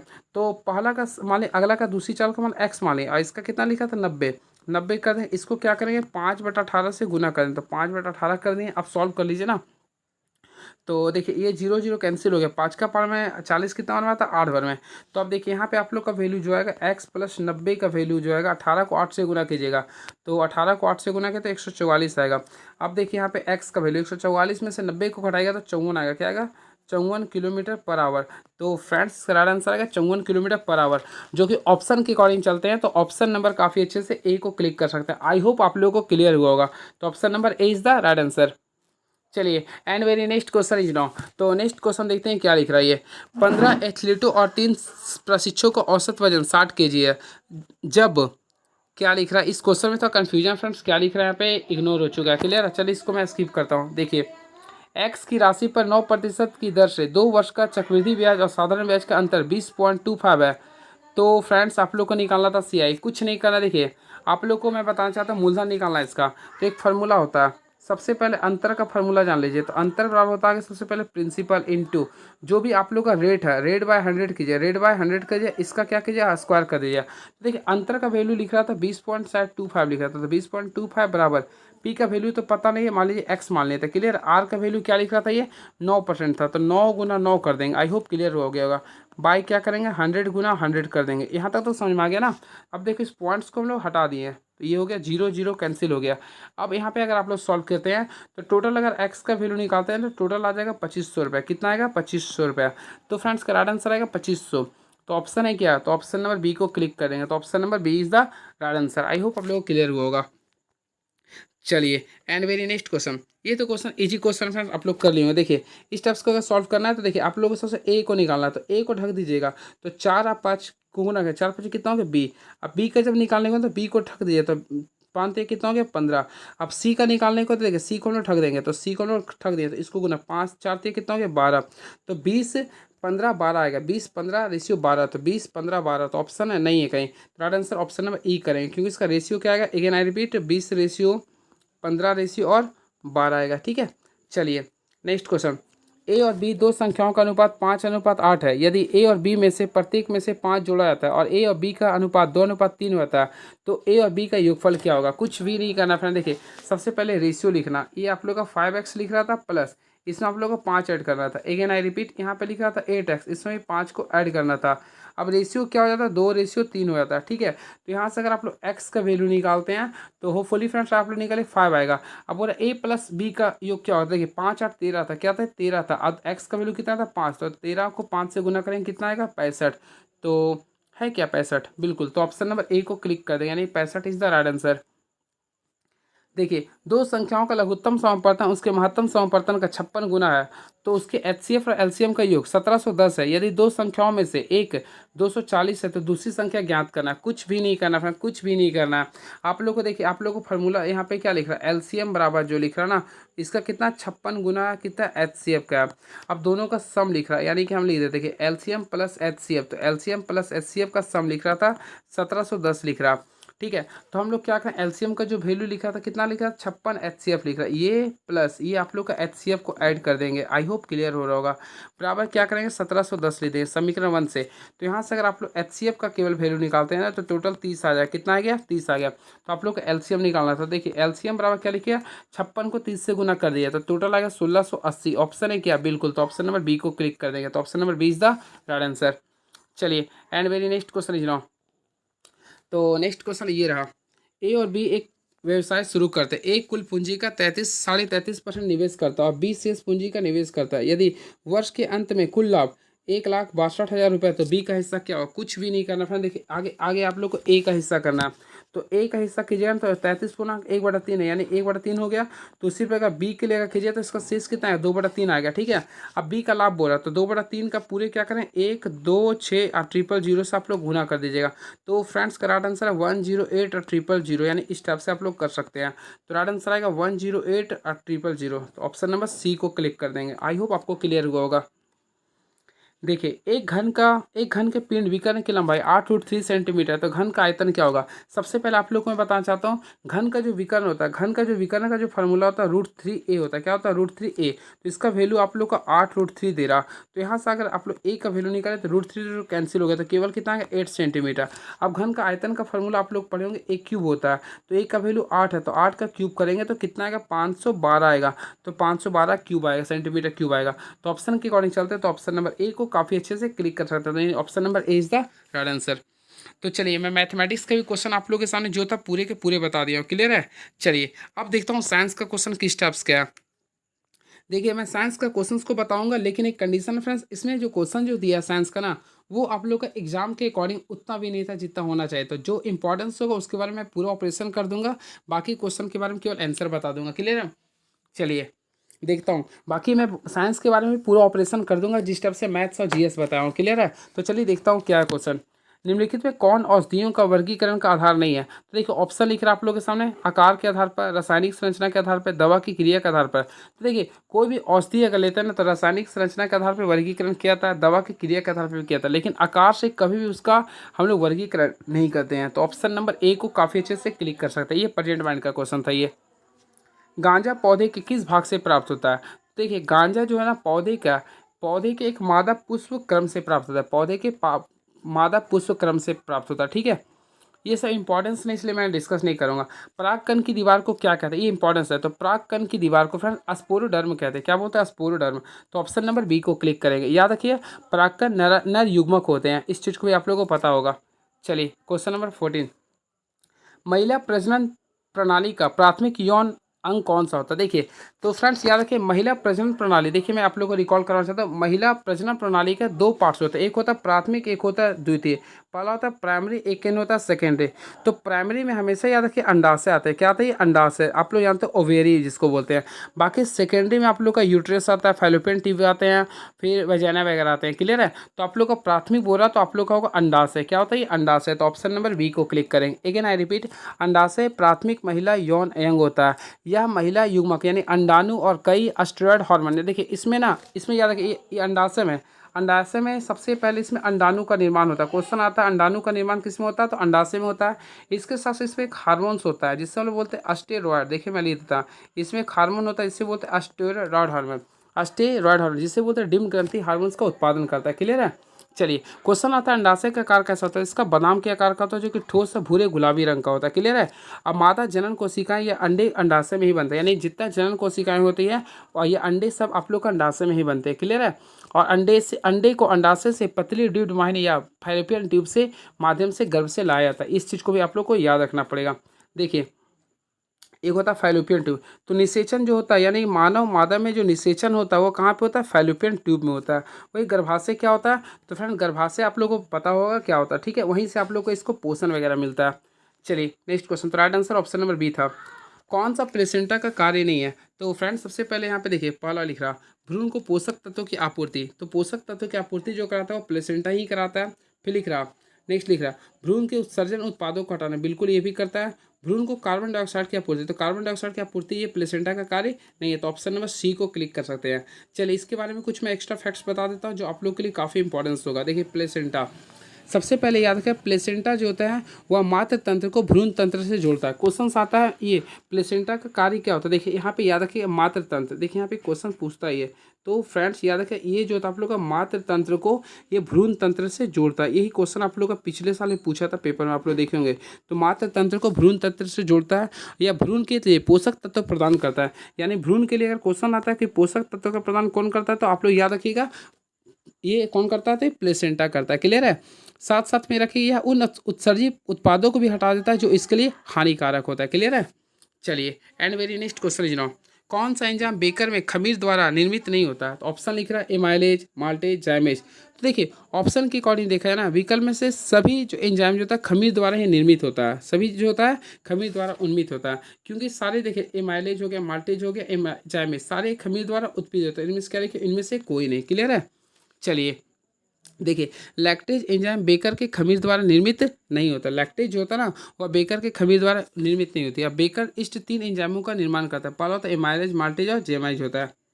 चलिए बातें करना चाहते हैं एमाइलेज के बारे में। तो अल्टीमेटली फ्रेंड्स पता होगा एमाइलेज स्टार्च की थोड़ी मात्रा को माल्टोज में बदल देता है, क्लियर है। और ये माल्टेज जो होता है माल्टोज को ग्लूकोज में बदल देता है। चलिए नेक्स्ट क्वेश्चन देखते हैं क्या लिख रहा है ये।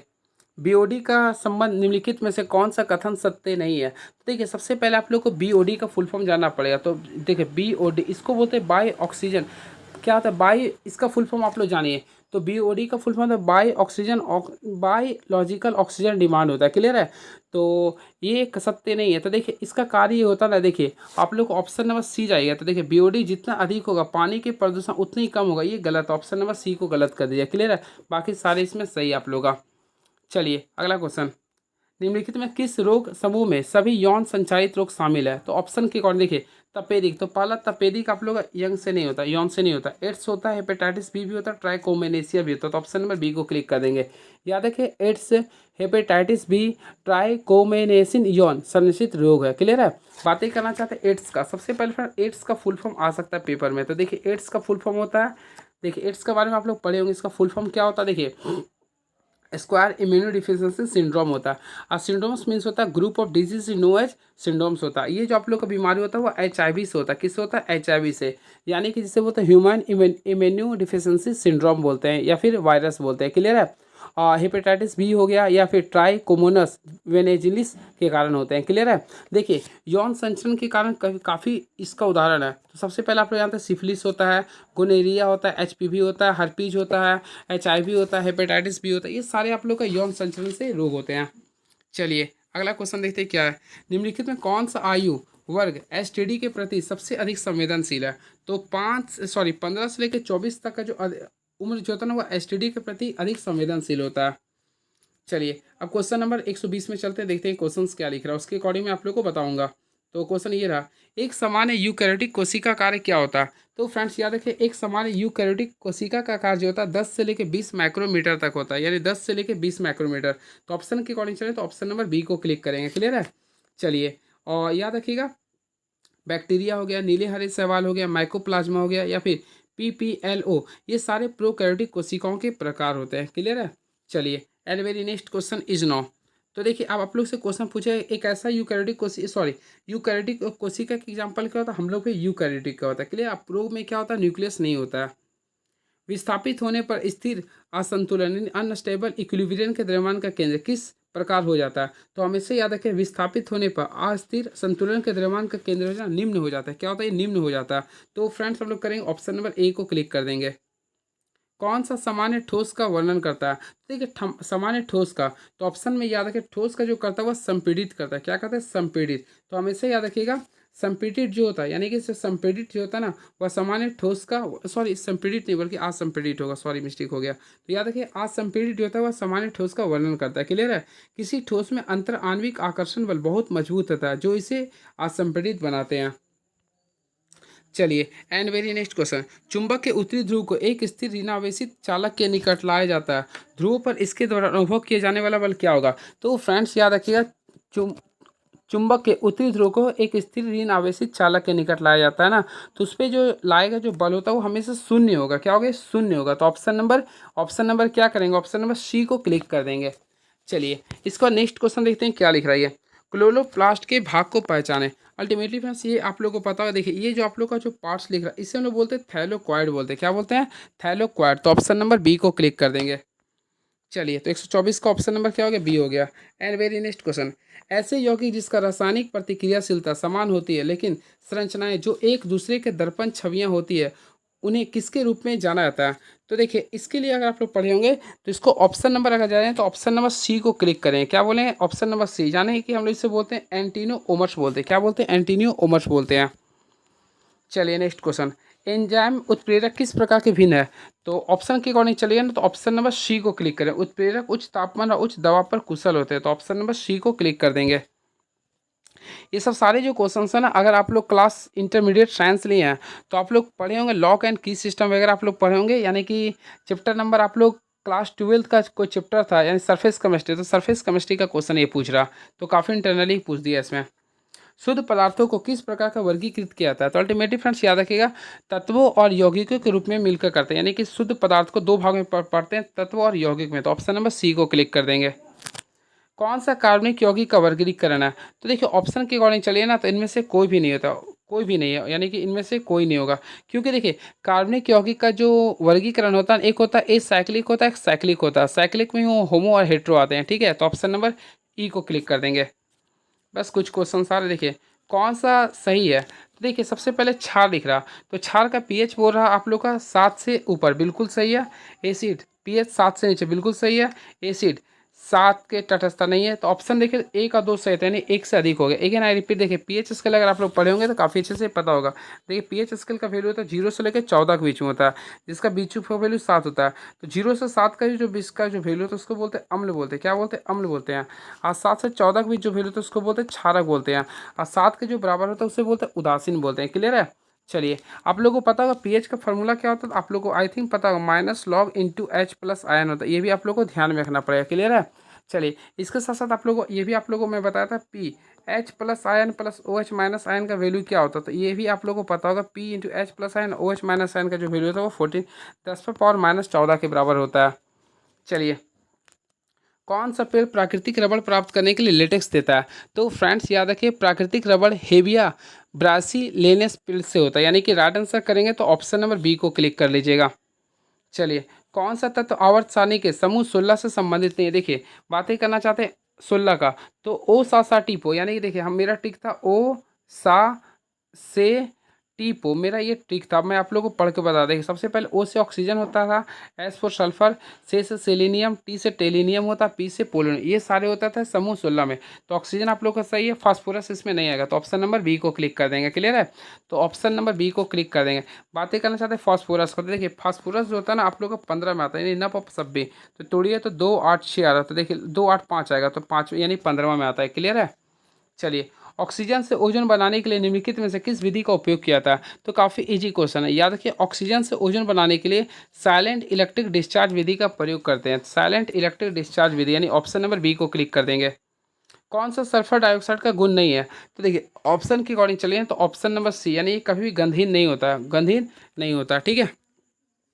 किसके कारण साबुन में झाग बनता है? तो अल्टीमेटली फ्रेंड्स याद रखिए साबुन में जो झाग बनता है ना वो सोडियम रोसीनेट के कारण बनता है। सोडियम रोसीनेट, जो कि ऑप्शन नंबर बी को क्लिक कर सकते हैं। आई होप आप लोगों को क्लियर हुआ होगा। क्लियर है? अब देखिए रोसिन क्या होता है, तो रोसिन एक प्रकार का रासायनिक यौगिक है जो एक गोंद है जिसे साबुन बनाने के समय मिलाया जाता है। और साबुनीकरण क्या होता है? यह एक सोडियम सोसनेट बनाता है जो झाग बनाता है। ठीक है। अब बोलता है सोडियम साबुन क्या होता है? साबुन उच्च वसा अम्लों के लवण होते हैं। क्लियर है? चलिए कौन सा एक जीवाणुनाशक एंटीबायोटिक नहीं है? तो ऑप्शन के अकॉर्डिंग देखिएगा ना, तो देखिए इसमें कोई नहीं होगा, तो ऑप्शन नंबर ई को क्लिक कर देंगे। चलिए और याद रखिए दुनिया की पहली एंटीबायोटिक मेडिसिन था पेनिसिलिन, जिसका खोज 28 सितंबर 1928 को किया था। क्लियर है? बाकी इसमें से कोई भी वैसा नहीं है। एक प्रोटॉन का पूर्ण आवेश क्या होता है? तो अल्टीमेटली फ्रेंड्स आप लोगों को पता होगा एक प्रोटॉन का जो पूर्ण आवेश होता है, सबसे पहले इसके पहले प्लस का सिंबल होता है 1.60217 इंटू 10⁻⁻19 कूलम होता है, तो जो कि ऑप्शन में आप लोग का नहीं है, तो ऑप्शन नंबर ई को क्लिक कर दिया। ठीक है।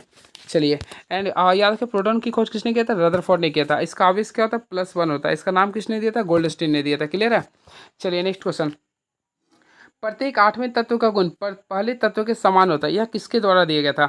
तो फ्रेंड्स अगर आप लोग पढ़े होंगे तत्वों का आवर्त वर्गीकरण में, तो पहले तत्व का ग्रुप जो आठवें तत्व के बराबर होता है उसे बोला न्यूलैंड्स ने दिया था। किसने दिया था? न्यूलैंड्स ने दिया था। तो ऑप्शन नंबर बी को क्लिक करेंगे। क्लियर है? अब याद रखिएगा वर्ष 1865 में जॉन अलेक्जेंडर न्यूलैंड्स नामक एक अंग्रेजी रसायनिक ने अष्टक का नियम दिया था, यानी इसे हम लोग बोलते हैं अष्टक सिद्धांत बोलते हैं। क्या बोलते हैं फ्रेंड? अष्टक का सिद्धांत बोलते हैं। क्लियर है? इस चीज़ को आप लोग याद रखिएगा। और सबसे पहले डॉविरानर ने दिया था त्रिक नियम। डॉविरानर ने क्या दिया था? त्रिक नियम। उसके बाद न्यूलैंड्स ने अष्टक नियम दिया था। फिर मेंडिफ ने आप लोग का फर्स्ट टाइम पीरियोडिक टेबल बनाया। लास्ट में आधुनिक आवर्त सारणी चला जो कि मोस्टली बोर ने मिलकर बनाया था। और न्यूलैंड्स के समय तक प्रकृति में कुल 56 तत्व ज्ञात थे। गैसों के संबंध में निम्नलिखित में कौन सा कथन सत्य है? पहला, गैसें अत्यधिक असंपीड़ित होते हैं। तो फ्रेंड्स यहाँ पे बोले सत्य के बारे में। अल्टीमेटली आप लोगों को पता है गैसें सबसे अधिक असंपीड़ित नहीं होते, तो पहला आप लोगों को तो गलत हो गया। तो पहला आप लोगों का गलत हो गया। गैसें प्रत्येक दिशा पर समान डालती है, नहीं, ये भी आप लोगों का गलत हो गया। इसका आयतन का निश्चित होता है। तो फ्रेंड्स आप लोगों को पता होगा गैसें का आयतन का निश्चित, देखिए आप लोग का एक मिनट को पहला तो आप लोग गलत है। गैसें प्रत्येक दिशा पर समान दबाव डालते हैं, बिल्कुल इसमें समान दिशा में समान प्रत्येक दिशा में समान दबाव डालते हैं, बिल्कुल सही है। इसका आयतन और आकार निश्चित हो नहीं, इसका आकार इसका आयतन रखा निश्चित नहीं बल्कि अनिश्चित होता है। तो आप लोग ऑप्शन नंबर बी को कीजिए जो कि सही था केवल। चलिए नेक्स्ट क्वेश्चन, बस कुछ बचा है इसको भी बता देते हैं। Next question, gold leaf electroscope में सोने का उपयोग क्यों किया जाता है? तो अल्टीमेटली फ्रेंड्स करेक्ट आंसर होगा ऑप्शन नंबर बी, क्योंकि ताकि सोना लचीला हो जाए। कौन सा चुंबक द्वारा कमजोर रूप से प्रतिकर्षित होता है? तो अल्टीमेटली आप लोग को पढ़े होंगे चुंबक के 3 प्रकार होता है, डाई, फेरो और पारा। तो जो सबसे कमजोर रूप से प्रतिकर्षित होता है उसे हम लोग क्या बोलते हैं? तो उसे बोलते हैं डाई, यानी कि प्रति चुंबक। क्या बोलते हैं? प्रति चुंबक बोलते हैं। क्लियर है? चलिए नेक्स्ट क्वेश्चन, जब प्रकाश विके जब प्रकाश विरल माध्यम से सघन माध्यम में जाता है तो आवृत्ति और तरंग दैर्ध्य का क्या होता है? हमेशा याद रखिएगा, जब भी प्रकाश विरल माध्यम से सघन माध्यम में जाता है तो प्रकाश की तरंग दैर्ध्य बदल जाती है, लेकिन आवृत्ति अपवर्तित होती है। अतः यानी कि आवृत्ति अपवर्तित होती है, तो राइट आंसर देखिए ना, देखिए आवृत्ति भी अपवर्तित होती है, तरंग दैर्ध्य भी बदलती रहती है, तो राइट आंसर 1 से अधिक हो जाएगा। तो ऑप्शन नंबर डी को क्लिक कर देंगे। चलिए नेक्स्ट क्वेश्चन, एक अवतल दर्पण पानी में रखा गया है, दर्पण की फोकस दूरी में क्या परिवर्तन होना चाहिए? तो सिंपल अर्थ है, देखिए अवतल दर्पण की फोकस दूरी लंबाई माध्यम की प्रकृति पर निर्भर करती है, अतः दर्पण को पानी में रखने पर उसकी फोकस दूरी क्या रहेगा? वही रहेगा। क्या रहेगा? सेम रहेगा, तो वही रहेगा। तो ऑप्शन नंबर सी को कर देंगे। कौन सा प्रकाश का एक रूप है जिसमें फोटोन समान आवृत्ति साझा करते हैं, जिसकी तरंगदैर्ध्य एक दूसरे के साथ में रहती है? तो इसके लिए इसको हम बोलते हैं सुसंगत स्रोत। क्या बोलते हैं? सुसंगत स्रोत बोलते हैं। चलिए वेरी नेक्स्ट क्वेश्चन, कौन सा समय मापन के लिए सबसे सटीक परिणाम देता है? तो अल्टीमेटली इसके लिए अगर कीजिएगा 144 का, तो ऑप्शन नंबर देखिए दीवार घड़ी भी करता है, डिजिटल घड़ी भी करता है, क्वार्ट्ज घड़ी, यानी एक से अधिक कर दीजिएगा। 50 किलो की एक वस्तु को 20 मीटर की ऊंचाई तक उठाया जाता है, इसकी स्थिति ऊर्जा का परिमाप क्या होगा? देखिए आप लोग पढ़े होंगे पोटेंशियल एनर्जी, तो पोटेंशियल एनर्जी का फॉर्मूला क्या होता है? mgh होता है। क्या होता है फ्रेंड्स? mgh। तो हम लोग करेंगे पोटेंशियल एनर्जी, इसका फॉर्मूला होता है mgh होता है। तो m का वैल्यू अगर देखेंगे तो 10 दे रहा है, g का वैल्यू देखेंगे तो यहाँ पर 10 लिख रहा है, और h का वैल्यू 20 मीटर लिख रहा है। सारे को मल्टीप्लाई कर दिया तो 2000 आएगा। क्या आएगा? 2000 जूल आएगा। तो ऑप्शन तो कुछ नहीं है, तो ऑप्शन नंबर ई को क्लिक कर देंगे। कौन सा गर्म खून वाला जानवर है? तो देखिए कबूतर, मगरमच्छ या मेढक। तो अल्टीमेटली हम लोग पढ़ेंगे कबूतर। कबूतर जो होता है ना एक गर्म खून वाला जानवर होता है, याद रखिएगा। तो गर्म रक्त वाले जानवर एक्स वर्ग के अंतर्गत आते हैं। अरे एवस वर्ग में आता है। एवस वर्ग में शामिल जो पक्षी होता है जो अपने पंखों, चोंच और पंखों के रूप में कार्य करता है। ठीक है, तो कबूतर इसी के में आ जाएगा। इसमें बड़े रंग बिरंगे रसयुक्त सुगंधित फूल दिखाई देते हैं। तो ऑप्शन के अकॉर्डिंग देखेंगे तो ऑप्शन नंबर सी को लीजिए ना, कीट परागण वाले पौधे। नेक्स्ट क्वेश्चन, निम्नलिखित में कौन सा कथन पर्यावरण रसायन विज्ञान को परिभाषित करता है? तो इसके अकॉर्डिंग अगर देखें तो ऑप्शन नंबर आप लोग ए को देख लीजिएगा। बस 2 क्वेश्चन और है। निम्नलिखित में कौन सा पौधा सल्फर डाइऑक्साइड के प्रति अत्यधिक संवेदनशील है? तो फ्रेंड्स इसमें राइट आंसर होगा ऑप्शन नंबर ए, यानी टमाटर कीजिए लास्ट। सीवर पाइपों के अवरुद्ध होने से बचाने के लिए निम्नलिखित में से किस उपकरण का प्रयोग करते हैं? तो इसके लिए हमेशा जो करते हैं आप लोग का राइट आंसर होगा फ्लेशिंग टैंक का करते हैं, फ्लेशिंग टैंक का। तो फ्रेंड्स ये रहा आप लोग का, देखिए साइंस के क्वेश्चन को मैं डायरेक्टली लास्ट में बता दिया हूँ केवल, क्योंकि इसमें जो क्वेश्चन था आप लोग को वो पेपर लायक नहीं था, इसलिए मैं आप लोग को पूरा डिस्कस नहीं किया हूँ। बाकी आप लोग का मैथ्स और जो जीके जीएस का क्वेश्चन था काफ़ी बढ़िया था। किसी क्वेश्चन में कन्फ्यूजन हो तो आप लोग देख सकते हैं, मैच कर सकते हैं। क्लियर है? चलिए नेक्स्ट वीडियो में मिलते हैं। और आप लोगों को क्या अच्छा लगा, क्या कमी लगा, सारे कमेंट बॉक्स में लिखिएगा। इसी प्रकार फ्रेंड्स मैं आप लोग के सामने हर वीडियो में आप लोग के सामने प्लेटफॉर्म बुक का सारे क्वेश्चंस को मैं बताऊंगा। क्लियर है? राधे राधे। और आप लोग देख लीजिए, धैर्य रखो, सब कुछ आपके पास सही समय पर आएगा। बस इस मोटिवेशन से आप लोग रहिए। चलिए thank you so much. Please subscribe my YouTube channel move on study bye Sagar Kumar. Thank you so much. Hope for the best.